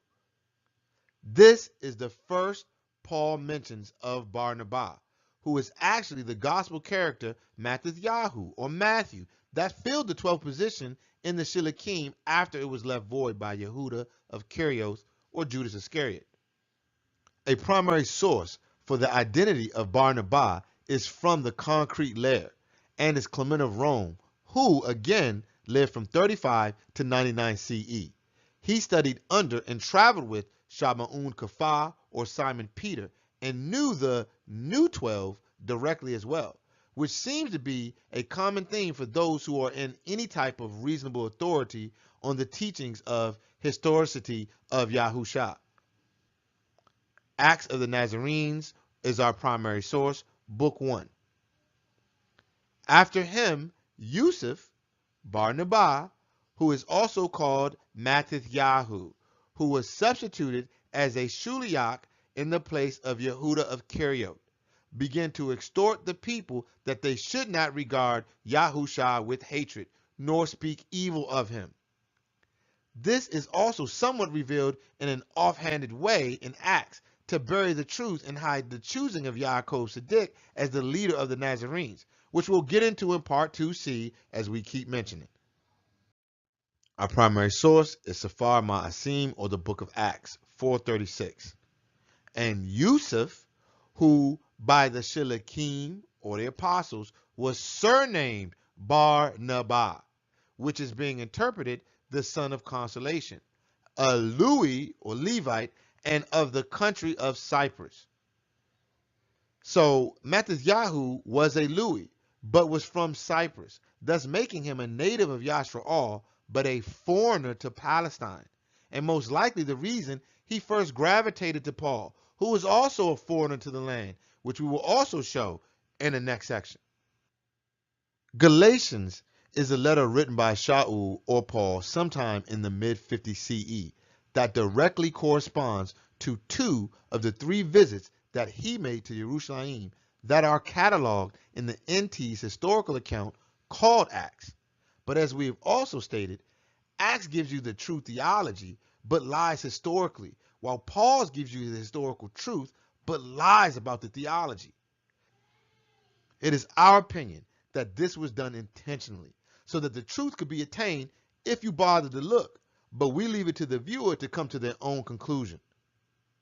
This letter is well over a decade after he initially joined the sect or camp called the Nazarenes, which provides the necessary historical context of a clear rift between the leadership at Jerusalem and him. Galatians 1:6. I am amazed that you are so soon removed from him that called you into the favor of Mashiach to another Basurah or gospel. Galatia is in Asia Minor, which is present-day Turkey. This region is far outside of Jerusalem and its sphere of influence, but still manages to come under their teaching. This assembly all the way in Asia has accepted another gospel. What is that other gospel, I wonder? This is Paul lying doctrinally, but telling the truth historically. This assembly was rejecting his Basurah or good news and accepting the one that was from those who actually walked with HaMashiach, who had branded Paul as a liar or spouter of lies by this time in the mid-50s, and is the reason why Paul is constantly defending himself against that term to this audience. Many believe, as the church fathers want you to, that this is referring to some heretical teachings of that time. But that is only true if you use the Roman Church's definition of heretical sects 300 years after the fact. This other gospel was none other than the gospel of the Ebionites, as it was known at that time. But they were called the Nazarenes in this period prior to the temple's destruction. We'll use Epiphanius' Panarion as a primary source for this. In the gospel of Tobi'Yahu, used by them not in the perfect, but a mutilated and castrated form, they call the gospel of the Hebrew, it is recorded. They had a different message or basurah, which means good news, than Paul did. This gospel was written by Yusuf Barnabas and was the original Sefer Abrim or Book of Hebrews. Yes, this is where your original Book of the Hebrews came from. The version we have today is probably a redacted and hollowed out version, but is still valid and one of the only 4 books that we personally accept from the NT and hold in respect as actually being scriptural. Continuing on with the Panarion, Epiphanius records, but they use certain other books as well, supposedly the so-called Travels of Kafar written by Clement, though they corrupt their context while leaving a few genuine passages. Eusebius throws that church hate on him, but has to admit that they also use the writings of Clement that had the Travels of Kafar in there, which were probably the real book of Acts, as we've already stated. We'll continue with Paul now. Back in Galatians 1 verse 7, which was not another, but there be some that trouble you, and would pervert the basurah of Mashiach. Paul saw their teachings as going against the basurah or good news of Mashiach, which he was receiving through the Ruach or Spirit, but they actually knew him.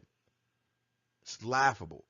Verse 8, but though we, or a Malik, a messenger or angel from heaven, proclaim any other basurah to you than that which we have preached to you, let him be accursed. That isn't very loving and it's quite harsh, actually. Paul tells you that he is definitely right in his doctrine, and even if a Malik comes from heaven above and tells you different, you're to reject that Malik and trust what Paul has already told you. This is pure religious nonsense. Imagine a messenger coming out of the sky, coming down to you and telling you you're wrong, and you saying, nope, nope, nope. Paul told me I got this. I'm locked in. This is ridiculous. He even goes as far as to say whoever is in opposition to him and his teaching is cursed. We see in Galatians 1 verse 9, as we have said before, so I now say again, if any man proclaims any other basurah to you than that which you have received, he means from him, let him be accursed. Paul restates it just to be sure the reader understands.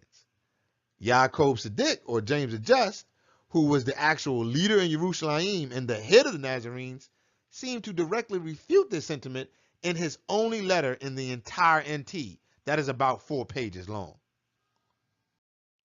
Yaakov 3:10. out of the same mouth proceeds blessings and curses. My brothers, these things should not be so. These two appear to be having some kind of rap beef about 2,000 years ago. We challenge the viewer to read the letter of Yaakov and compare it to Galatians. As stated, there are two sides within this camp, and by this point in the mid-50 CE, they were already split. Which side do you think Hamashiach would have been on? Paul of Tarsus or his brothers? So often do people try to explain away all of this by blaming it on a lack of spirit or a general lack of understanding, which is just Roman church conditioning or people's way to try and rationalize the fact that Paul is contradicting a lot of things within the faith. But they don't know why, so they just seem to make it as if it's some shortcoming in your faith or your understanding, and not an actual conflict within the text. We need to let Paul speak for himself and stop trying to make something fit that just doesn't. Back to Galatians, verse 10 now. For do I now persuade men or Elohim? Or do I seek to please men? For if I yet please men, I should not be the servant of Mashiach.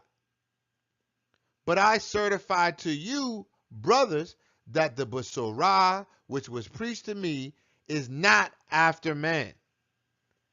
For I neither received it of man, neither was I taught it, but by the revelation of Yahushua HaMashiach.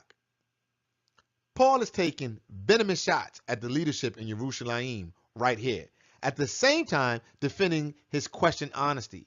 Those in Jerusalem he thinks of as men who learn from men and false brothers that he is in no way inferior to, whereas he is the one who learned from the Hamashiach directly through the Ruach HaKadosh. Verse 15.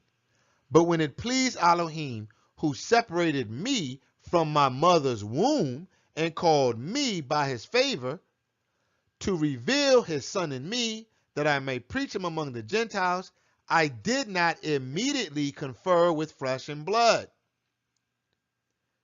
I neither went up to Jerusalem to those that were shilachim or apostles before me, but I went into Arabia and returned again into Damascus. Then, after 3 years, I went up to Jerusalem to see Kepha and abode with him 15 days. But I saw none of the other Talmudim, which is the taught ones, except Yaakov, the master's brother. There is a lot of vital information in that small passage that must be broken down here for our study. First, Paul uses the terminology separated from my mother's womb. Most would simply assume that Paul is just regurgitating terminology used for Yochanan and Mercer or John the Baptist, as the gospel narrative will have you believe. Primary source for this, Besorah Lucas or the Gospel of Luke 1:15. For he shall be great in the sight of Yahuwah, and shall drink neither wine nor strong drink, and he shall be filled with Ruach HaKadosh, or the set-apart spirit, even from his mother's womb. On the surface, this seems legit, but a problem occurs when we put this into historical context. The notion of being set apart or kadosh from your mother's womb is not something from the NT, but rather from the OT or the Torah Tanakh.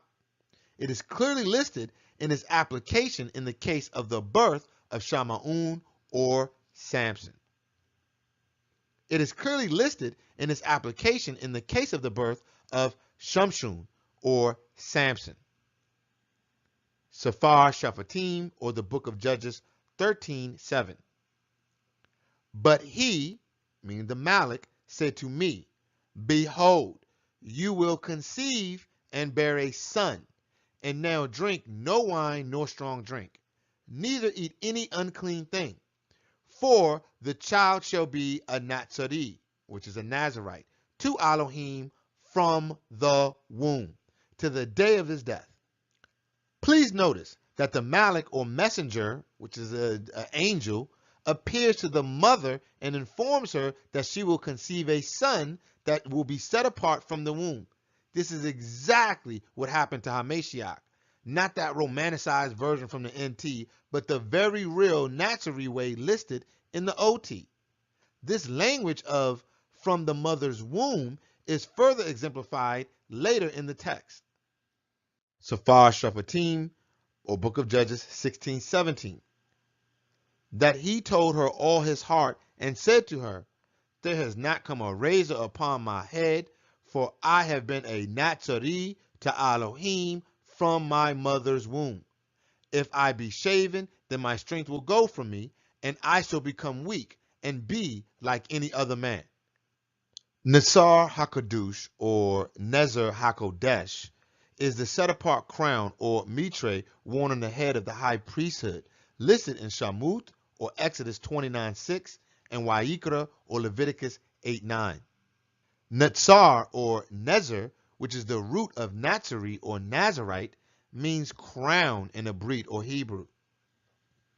This term of set apart from the mother's womb is definitely Nazarite in origin.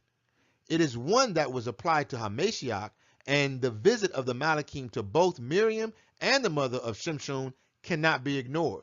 They were both visited by a messenger who told them they would have a son or conceive a son, and then given instructions. This term was also one attributed to both Yaakov Siddiq in history and the teacher of righteousness in the Qumran text. Thus, Paul is using a moniker or a designation used for the Mabaker or overseer in Yerushalayim for the purpose of, in our opinion, giving his leadership and his new religion more legitimacy. We look at the Qumran text in the Thanksgiving hymn scrolls. You read, you did establish all its ways before ever creating it. And how can any man change your words? You alone did create the just, which is Siddiq, and establish him from the womb for the time of goodwill, that he might hearken to your covenant. These scrolls are like the Psalm scrolls in the OT. These were made about a new covenant established at a festival that many believe was Shavuot or Pentecost, and discusses how wicked men were trying to change the original word of Elohim. Sounds all familiar, right? These are the very real events that Acts mythicizes. These writings are about the Most High Yah establishing the righteous teacher, who he designates as the righteous one from the womb to hearken to his covenant. In the Essene version of the NT, Yusuf and Miriam both stopped drinking strong drink, cutting their hair, and eating meat, and were told to make sure all their future children adhere to these guidelines as well, and at the command of the Malach Gabriel, or the messenger Gabriel. Whether you believe that this passage in the DSS is actually Yahusha, or that is his younger brother Yaakov, it is irrelevant. Either way, it is Essene or Ebionite literature within the Qumran corpus. This is what the people of the region were reading and understood. Paul was using terms and language that the locals would accept in his overseas teachings. He does this to perpetuate his leadership role in the faith. This is why he always refers to himself as a Shuliach or apostle. He needed the street cred. This being taken from your mother's womb concept is recounted in the sand layer of history again by the Orthodox Church Father Eusebius, who is again quoting Hegesippus from the gravel layer, and this time the term is applied directly to Yaakov Siddiq. Ecclesiastical History 2:23-5. But Hegesippus, who lived immediately after the Shilikim, or the apostles, gives the most accurate account in the 5th book of his memoirs. He writes as follows: Yaakov, the brother of the master, succeeded the government of the assembly in conjunction with the Shilikim. He has been called the just, or Siddiq, by all from the time of our Savior to the present day. For there were many that bore the name of Yaakov. That's that notion that there are many Yaakovs. He is letting the reader know that nearly 300 years later, he was still the only Yaakov to be known as Yaakov Siddiq, or James the Just, or just to have that as a surname. He is also trying to hide things by stating that there were many men named Yaakov, because, as we stated, the church had to promote that there were as many as 3 of them, but in reality, there were only 2, and they knew it. Verse 5 of his recorded history. He was Kadush from his mother's womb, and drank no wine nor strong drink, nor did he eat flesh. No razor came upon his head. He did not anoint himself with oil, and he did not use the bath. But that means bathhouses. He did not use bathhouses because he was a daily bather through living waters like streams and rivers. That was that Rechabite or Nazarite type of immersion innovation. These were the Nazarenes. These are just the Nazarene from the OT, which meant to be a crown that was dedicated to Elohim from the womb. Paul is giving you doctrinal lies because he certainly was not practicing his faith this way at all. In fact, Paul taught directly opposite to this and taught that these were heretics, just like his successors, the Roman church. We get a glance of these teachings of Paul's from a primary source, 1 Timothy 4. Verse 1 reads, Now the Ruach, or the Spirit, speaks expressly that in the latter times some shall depart from the faith, giving heed to seducing spirits and doctrines of demons. Paul is letting you know that the Ruach is talking directly to him and is giving him information about doctrines of demons and seducing spirits. Paul got that one-way conversation going on here. Speaking lies in hypocrisy, having their conscience seared with a hot iron. Paul thinks that they are hypocrites and called the Shilikim or the apostles that directly. All you got to do is look at Galatians 2. It tells you exactly how he feels about them. Verse 13 reads, The other Yehudi joined him, meaning Kepha or Peter, in his hypocrisy, so that by their hypocrisy, even Barnabas or Barnabas was led astray. This is what he thought of the leadership in Jerusalem, the brothers and the family of Yahusha, the men who seemed to be pillars of the sect, and all that were with them, even Barnabas or Mattityahu. And this was the only person who would even deal with him. And now he's like, you wrong too. So you have on one side Paul, and on the other side you have everybody else. Continuing with Galatians. Verse 3 reads, Forbidding to marry and commanding to abstain from meats, which Elohim has created to be received with thanksgiving, of them which believe and know the truth. Paul is firing big shots at Yaakov and the Nazarene crew here. These men, Paul believes, were learned men by men and not by the Ruach or Spirit. Yaakov Siddiq did not marry, nor did some of the others after Yahusha gave them his doctrinal marriage, listed in the gospel narrative. Basorah, Mattityahu, or the Gospel of Matthew. 19:10 reads, His Talmudim, or taught ones, said to him, meaning Yahusha, If this is the case of the man with his wife, it is not good to marry. That is exactly what some of them decided to do, not to marry, because they did not want to be stuck with the woman forever and not be able to divorce her unless she committed fornication. So they didn't want to do that because Yahusha talks about second wives, and they couldn't take one. So Yahusha tells them also about people who are celibate, and that it is okay if that is how people choose to avoid fornication. Verse 13 of the same chapter reads, For there are some eunuchs which were born so from their mother's womb. There's that language again. And there are some eunuchs which were made eunuchs of men. And there are eunuchs which have made themselves eunuchs for the kingdom of heaven's sake. He that is able to receive it, let him receive it. We got to use a little textual criticism here. The word used for eunuch is Greeks or G2135. It is a eunuch. Look down at the usage of it. A chamberlain, a keeper of the bedchamber of an eastern potentate. A eunuch castrated person, or one who voluntarily abstains from marriage. This word only has one definition of a castrated person and can easily be used as a celibate person. Yahusha was telling his followers that some people are abstinent from their mother's womb or dedicated because they are set apart from their mother's womb. Some were made abstinent, which is the castrated type. And finally, that some made themselves abstinent, or those who chose to be celibate for the sake of salvation. Yahusha could not have been talking about people who mutilated themselves for the sake of salvation. That is ridiculous and completely against the Torah or Tanakh. Yaakov Tzaddik was one of those who chose to abstain from marriage and obviously intercourse because we believe he was imitating his brother as best he could.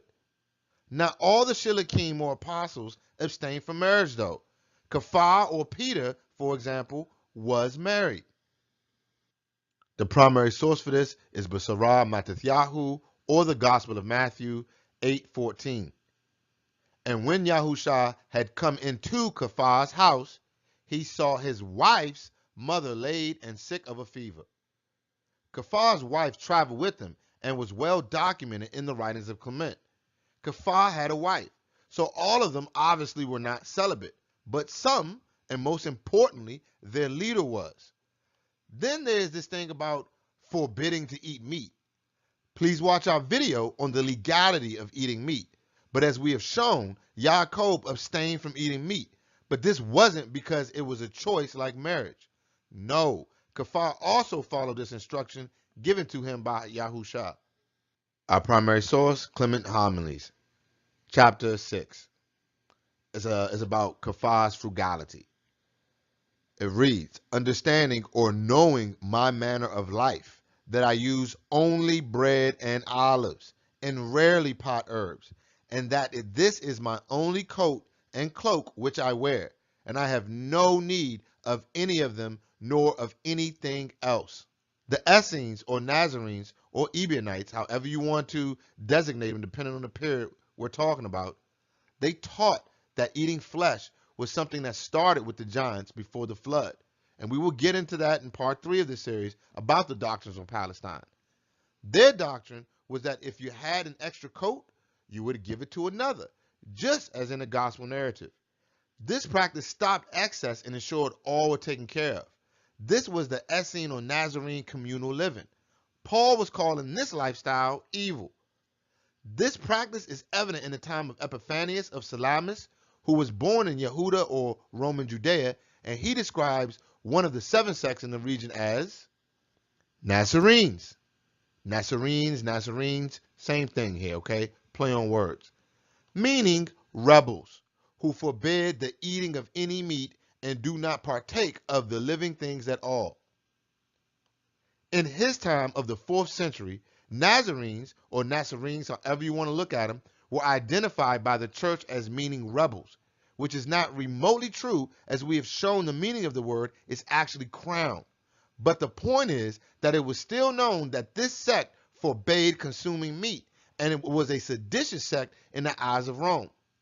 Paul addresses this issue elsewhere, and he's a little more forgiving in his language, but he's still speaking evil on the practices of the 12. In Romans 14, verse 1, we read, receive him that is weak in the faith, but do not criticize him to disagreements, because one believes that he may eat all things. Another, who is weak, eats only vegetables, or herbs, however you want to define that word. Paul even goes as far as to say in Timothy that meat was made by Elohim to be received with thanksgiving. Is that true, though? What does Barnabas or Genesis say about that? Our primary source, Sefer Barnabas, or the book of Genesis, chapter 1, verse 29 reads, and Elohim said, behold, I have given you, meaning mankind, every herb bearing seed, which is upon the face of all the earth, and every tree, which is in the fruit of a tree yielding seed. To you it shall be for meat. Well, that was pretty specific. He continues though. And to every beast of the earth, and to every fowl of the air, and to everything that creeps on the earth, and where there is life. I have given every green herb for meat. And it was so. And Elohim saw everything that he made, and behold, it was very good. And the evening and the morning were the sixth day. So Elohim made plants as food for animals and humans. That was the original design, and this was good. Elohim did not make animals to be eaten with thanksgiving, and it says so right in Barnabas. To some who think that was not a command, they'll say that wasn't a command. I've heard people make that argument, and they'll say that was him just telling you what was for food. He didn't tell you not to eat meat. We ask you to use simple reasoning. If, as a parent, you placed a table of vegetables in front of your children and told them specifically that was their food, and they decided to eat a cheeseburger, will you see that as disobedience? Of course you would. Paul calls these doctrines of demons, though. So he's calling the doctrines that were given in Barnabas or Genesis the doctrine of demons. Not just that, Paul takes it up a notch in the next verses of Timothy. Verse 4, for every creature of Elohim is good, and nothing is to be refused, if it is received with thanksgiving. That's bold. For it is sanctified by the word of Elohim and prayer. Paul is not even distinguishing between clean and unclean no more. Paul is above that at this point. Remember, this was one of the complaints in the Qumran corpus about the Herodians. Remember, they not distinguishing between clean and unclean? Yeah, same thing here. Just as we have already shown, Paul tells you all is legal to him. Just not everything is expedient. This is the sugary doctrine or the smooth sayings of the liar in the Qumran corpus. Paul can eat anything and all food is illegal. Only those who are weak in belief abstain from eating all foods, according to Paul. Paul is totally lying theologically, just as when he said Elohim revealed the Son in him. Though you may disagree with our understanding of Paul's theology, and that's okay, we don't curse you for it. You cannot argue with Paul's account of historical events, though. And that brings us to our second pivotal point here, is the historical fact that Paul states when he had his revelation of HaMashiach, whatever that may be, because Paul does not recount any vision on the road to Damascus in any of his letters. When Paul received this understanding of HaMashiach, he states that he told no one about it, specifically not those who were of the 12. But not even to anyone who was taught by HaMashiach before him, but rather that he went into Arabia, which was the Ebionite or Essene friendly region of King Aretas, and then went beyond it into Damascus. That seems logical because he had to pass Perea to get to Damascus geographically, as you can see on this map right here, coming from Yerushalayim, obviously. Paul also clearly states that he went up to Yerushalayim for the first time chronicled in the NT after his 3 years of probably Essene initiation, and then went to stay with Kafar for 15 days, and then saw Yaakov, which is probably what he was instructed to do by the Essenes or the Nazarenes. Paul plainly says that he saw no one of the other of any taught ones or followers of HaMashiach before him until after this meeting. Paul did not go on any of his journeys or his missions until this point, and 14 years later is when he started his whole track all over Asia. Now we will cross-examine this recorded start of Paul's ministry and his first trip to Yerushalayim by our concrete layer account from Paul himself with the sand layer NT historical account in Sefer Maasim or the book of Acts, and prove that although the author of Acts are lying about the historical events, the grains of truth do remain in respect to the doctrinal situations of that period. Sefer Maasim 9:1. And Saul, yet breathing out threats and slaughter against the Talmudim, or taught ones, of the master, went to Kuhan Hagadol, the high priest, and desired letters of him to the synagogues of Damascus, that if he found any of this way, whether they were men or women, he might bring them bound to Jerusalem. Paul is still Saul at this point in Acts and is noted as causing problems for the followers of Hamashiach, and specifically killing them. Then it notes he goes to the Kohen HaGadol, who provided him with written authority to continue this slaughter and arresting of these people, regardless if they were men or women, and to bring them into Jerusalem to sit in prison. Verse 3, and as he journeyed, he came near Damascus, and suddenly a light from heaven shined around him. And he fell to the earth and heard a voice saying to him, Saul, Saul, why do you persecute me? And he said, who are you, master? And the master said, I am Yahushua, whom you persecute. It is hard for you to kick against the prods. And he, trembling and being astonished, said, Master, what do you want me to do? And the master said to him, arise and go into the city, he meant Damascus, and you shall be told what you must do. And then the men that journeyed with him stood speechless, hearing a voice, but seeing no man.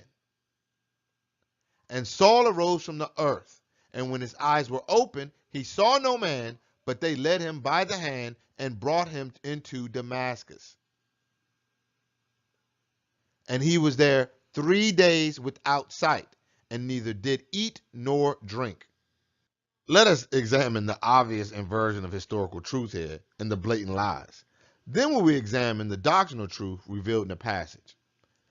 This account is so far only slightly contradicting the historical account from our concrete layer in Paul's letters to Galatians.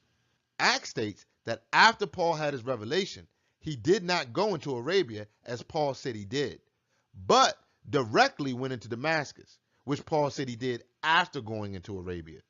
Paul also never mentioned this vision in his letters at all, which is odd, but rather only describes when he knew of Hamashiach as a revelation. These are small lies that are not too bad yet, but we will continue to prove exactly how off this account is. The doctrinal truth here is mostly the accounts that involve the vision. For real. The text says his vision spoke to Paul and told him that he was persecuting Hamashiach, which has doctrinal truth, as Paul was murdering and arresting the sect of the Essenes, or at that time, the Nazarenes. But when was all this arresting and killing going on? Did this occur when Paul just joined in the early 40s, before the great famine recorded in Acts? Just after he murdered someone named Stephen, and then received authority from the Kohen HaGadol, or high priest, just as Acts just portrayed it? No, this was in the 60 CE. Acts has twisted the history. In part 2c, we will show that Saul, later known as Paul, was given authority by the establishment Herodian high priest Canaan ben Canaan, who was the son of the same Canaan involved in the execution of Hamashiach. He gave him authority to rob, beat, murder, and imprison the anti-Herodian zealots, who had caused the Herodian high priesthood to go into exile until the temple was destroyed in 70 CE. Also make note that Paul said that only he fell down. Those that were with him did not see the light, but heard the voice, and that he was blind for 3 days. The 3 days are probably doctrinal truth and symbolic of the 3 years Paul took for his initiation. But hold on to those other facts. But for now, we're going to go back to Acts.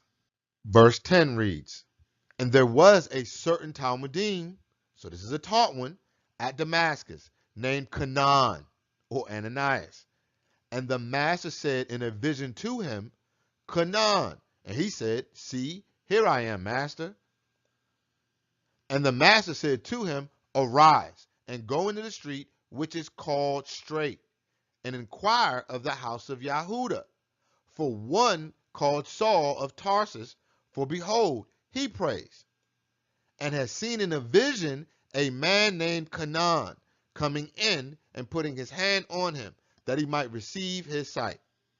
Then Canaan answered, Master, I have heard many of this man, how much evil he has done to your Kurushim, or your set apart ones, in Jerusalem. And here he has authority from the chief priests to bind all that call on your name. It is moments like these that anyone who actually studies the history of this period will probably be furious at the NT narrative. Acts has not only taken the name of Canaan or Ananias, who was the Herodian high priest that killed Yahusha, and the same name of his son who killed his younger brother Yaakov, that we will prove is the wicked high priest and the righteous teacher in the Qumran corpus, but they have taken that same name and actually made him one of the Zealot sect, or the Essenes. And not only was he a Talmudim, but was actually receiving visions directly from HaMashiach, like Paul later does. Now, we see that the vision was that Paul was having, according to Acts, was of this guy Canaan or Ananias coming to him, not of a man. This perversion of history aside, there are nuggets of doctrinal truth here as well. It is a doctrinal truth that Paul was committing evil against the followers of HaMashiach in Jerusalem, who he was in opposition to, and that he was given authority to do so by the power of the establishment Herodian high priests, who are, as we have already shown in part 2a, the Idumi or Idumean Sadducees, also known by the title of chief priest. So all that was actually facts, just historically twisted. The truth is, evil and good is always subjective. One man's good is another's evil. Yahweh Elohim is the measuring stick of clean and unclean. Therefore, we need to understand whose interpretation of the message we're getting. Is it Yahuwah's through his last Nabi Amat or true prophet by way of those directly under him, which included his family and the sect or camp that he belonged to? Or is it from somebody who joined later that didn't know the Nabi Amet and is historically recorded as being in opposition to the group that he was a part of? We also see that in the passage, he was sent to the street called Straight and to inquire of the house called Yahudah. These are also doctrinally true, as the term straight or the way or veering neither to the right or left are all Qumran corpus and Ebionite terminology, as is the house of Yehuda. We can see this in hymn 23, which was formerly 19, of the Qumran corpus. How shall I seek you unless you uncover my heart? And how follow the way that is straight unless you guide me? And how shall my foot stay on the path unless you give it strength? And how shall I rise? This sect or camp was also originated through the house of Yahudah. Continuing. Safar Ma'asim, book of Acts 9, verse 17 now. And Canaan went his way and entered into the house, and putting his hands on him said, Brother Saul, the master, indeed Yahusha, that appeared to you on the way as you came, has sent me, so that you might receive your sight and be filled with Ruach HaKadosh, or the set-apart spirit. And immediately there fell from his eyes as it had been scales, and he received sight immediately, and rose and was immersed. We see that doctrinal truth that Paul followed the practices of the Nazarenes and was immersed. Well, at least at one point anyway. Verse 19. And when he had received meat, he was strengthened. Then Saul was with the Talmudim, or taught ones, some days that were at Damascus. And straightway he preached Mashiach in the synagogues, that he is the son of Elohim. But all that heard him were amazed and said, Is this not the one that destroyed them, in the Nazarenes, which called on his name in Jerusalem, and came for that purpose, that he might bring them bound to the chief priest, the Herodian high priest? This is not about misunderstanding Paul, or a person lacking in faith. This is black and white contradictions of the text. Paul plainly said, after he had his revelation of Mashiach, whatever that was, he did not speak to anyone about it, or even meet anyone who was a Talmudim before him for at least 3 years, except Kafar and Yaakov. Acts totally contradicts this account by having Paul meet someone named Canaan or Ananias, who was a Talmudim of HaMashiach, 3 days after he had his revelation, and that Paul immediately started preaching a few days after this revelation of HaMashiach. You just cannot get around that. Both accounts cannot be true. We have given our position and will continue. Safar Ma'asim, verse 26. And when Saul had come to Jerusalem, he attempted to join himself to the Talmudim, but they were all afraid of him and did not believe that he was a Talmud. But Barnabas took him and brought him to the Shilachim, or apostles, and declared to them how he had seen the master in the way, and that he had spoken to him, and how he had preached boldly at Damascus in the name of Yahusha. The historical contradictions just continue here. So now Paul tried to join the Talmudim of HaMashiach when he entered Jerusalem, but Paul says he didn't. Acts also says that Paul was brought to the 12 by none other than Yusuf Barnabas, who, as we have shown, was a historical Tobi'Yahu, and the one who filled the 12th spot left vacant by Yehuda of Kyrios, or Judas Iscariot. Somebody lying here. It seems evident to us that Acts is lying historically, but has the theological elements correct. Paul probably joined the Essenes or Nazarenes, and Tobi'Yahu was probably one of the people who initiated him, as he was the same person who initiated Flavius Clemens overseas in Rome, then sent Clement to meet Kepha, and he later became his student. Our primary source is Acts of the Nazarenes, Book 1, Chapter 7. Now the man who spoke these things to the people was from the regions of the east, by tribe a Hebrew by name Yusuf Barnabas, who said that he himself was one of his Talmudim, and that he was sent for this end, that he should declare these things to those who would hear him. When I heard these things, I began, with the rest of the multitude, to follow him and to hear what he had to say. Acts of Nazarenes, Book 1, Chapter 12. This is about Clement arriving in Caesarea and him meeting Kepha.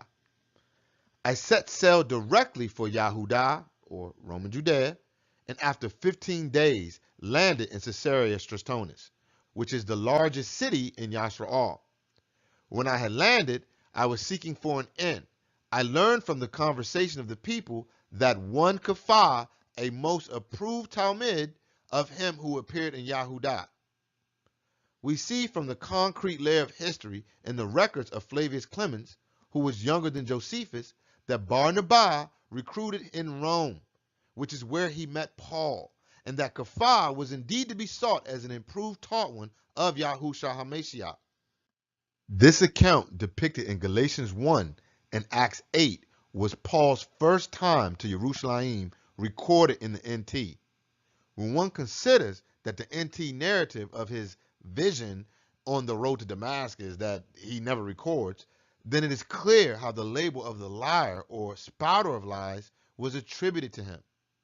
We just went over Paul's vision, and that those with him heard the voice but did not see the light or any man, which is fine in of itself, but when comparing it to Paul's third trip to Jerusalem, when he's defending himself against the zealots in the city, which occurred in the 60 CE, based on the historical figures listed, you can see how Paul's vision changed. Safar Ma'asim, Book of Acts, chapter 22, verse 7.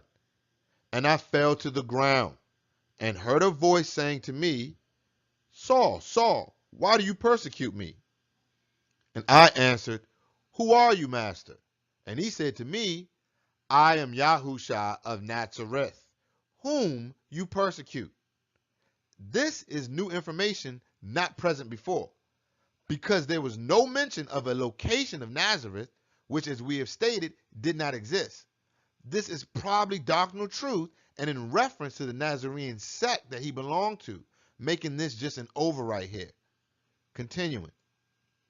And those that were with me indeed saw the light and were afraid, but they did not hear the voice of him that spoke to me. And I said, What shall I do, master? And the master said to me, Arise and go into Damascus. There you will be told of all things which you are appointed to do. Now, this is the diametric opposite of what was recorded earlier. Could it be that the author of Acts just mixed up the witness accounts before, but quoted Paul correctly later?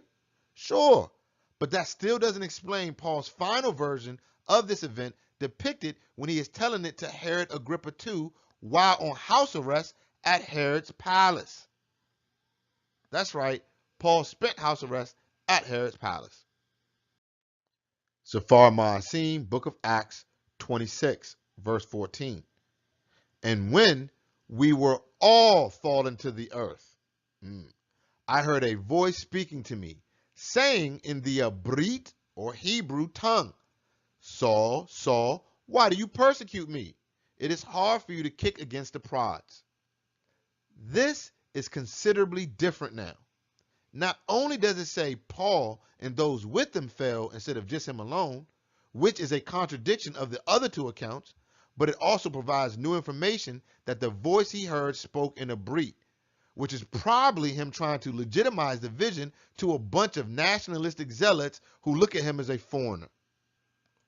Verse 15, and I said, who are you, master? And he said, I am Yahushua, whom you persecute. But rise and stand on your feet, for I have appeared to you for this purpose, to make you a minister and a witness both of these things which you have seen and of those things in which I will appear to you, delivering you from the people and from the Gentiles, to whom now I send you, to open their eyes and to turn them from darkness to light and from the power of Shaitan to Elohim, that they may receive forgiveness of sins and inheritance among them which are sanctified by faith that is in me. This is totally different. Totally. Now, when Yahushua speaks to Paul, he no longer sends him to Damascus so he can receive instructions from Canaan or Ananias. Nope. Paul too big for all that in that fairy tale now. Nope. And even the name of Canaan or Ananias will probably start a fight or get him killed in the city. Now Paul receives the instructions directly from the vision. And what's more, the vision tells him that he will send him more vision and gives him his missions directly to the Gentiles, to Paul, straight up. And Paul even sees a man here, which he didn't see before. Even after this concrete proof, people will still just go to the letter called 2 Peter in defense of Paul. It's like a reflex. The same way Christians defend their views with one verse, John 3:16. Pauline Christians will defend Paul with 2 Peter 3:16, as if that somehow makes all these issues just go away. Let us put aside the fact that 2 Peter was written after Kepha had already died, and look at this objectively. You will rest all of this on one verse. Just one. All right. But what about the other things that Shama'un Kepha or Simon Peter said? He was one of the 12. He knew HaMashiach. Surely there wasn't just 2 little letters left from him or someone so important to this sect of the Nazarenes, right? The whole Roman Catholic Church based their whole faith on him. Of course he had to write more. Of course not. His travels and words are just recorded by Clement of Rome, who followed him. We're going to read Clement of Rome, Homily 17. Let Kepha speak for himself on this whole vision thing. If then our Yahushua appeared to you in a vision, made himself known to you, and spoke to you, it was as one who is enraged with an adversary. And this is the reason why it was through visions and dreams, or through revelations that were from without, that he spoke to you. But can anyone be rendered fit for instruction through apparitions? And if you will say it is possible, then I ask, why did our teacher abide in discourse a whole year to those who were awake? And how are we able to believe your word? He's calling him a liar. When you tell us that he appeared to you?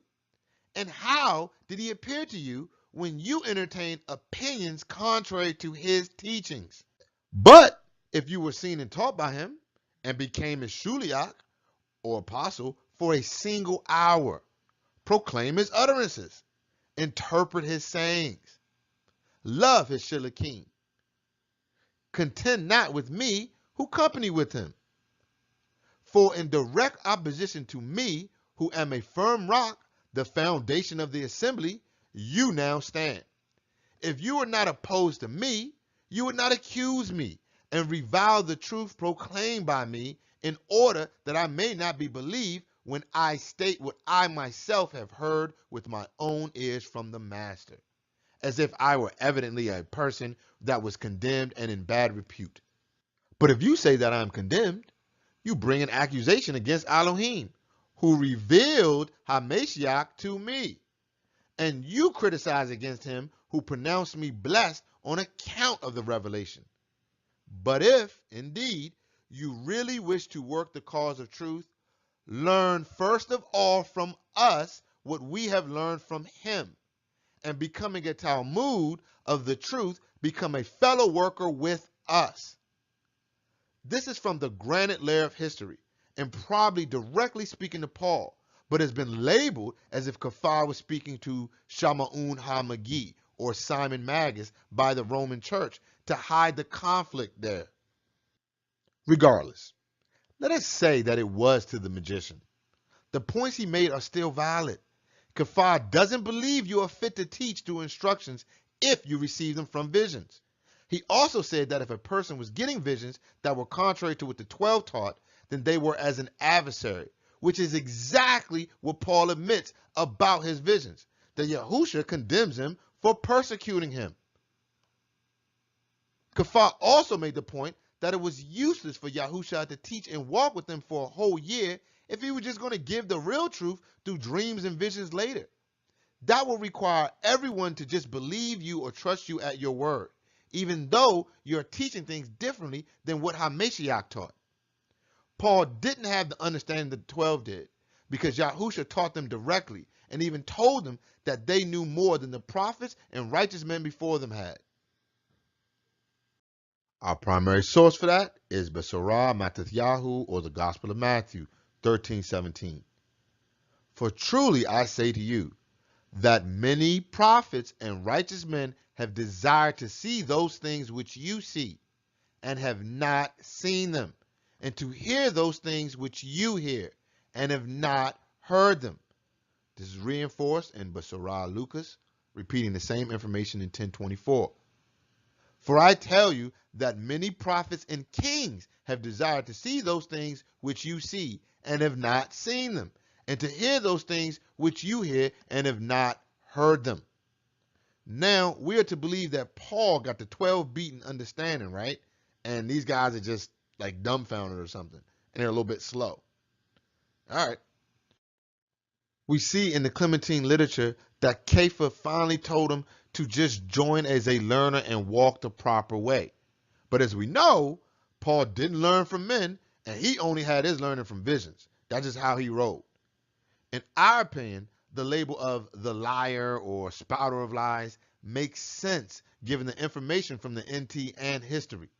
Acts may be lying about the history, but is probably on point about the shifting theology of Paul of Tarsus, who was probably a member of the royal house of the Herodians in Palestine.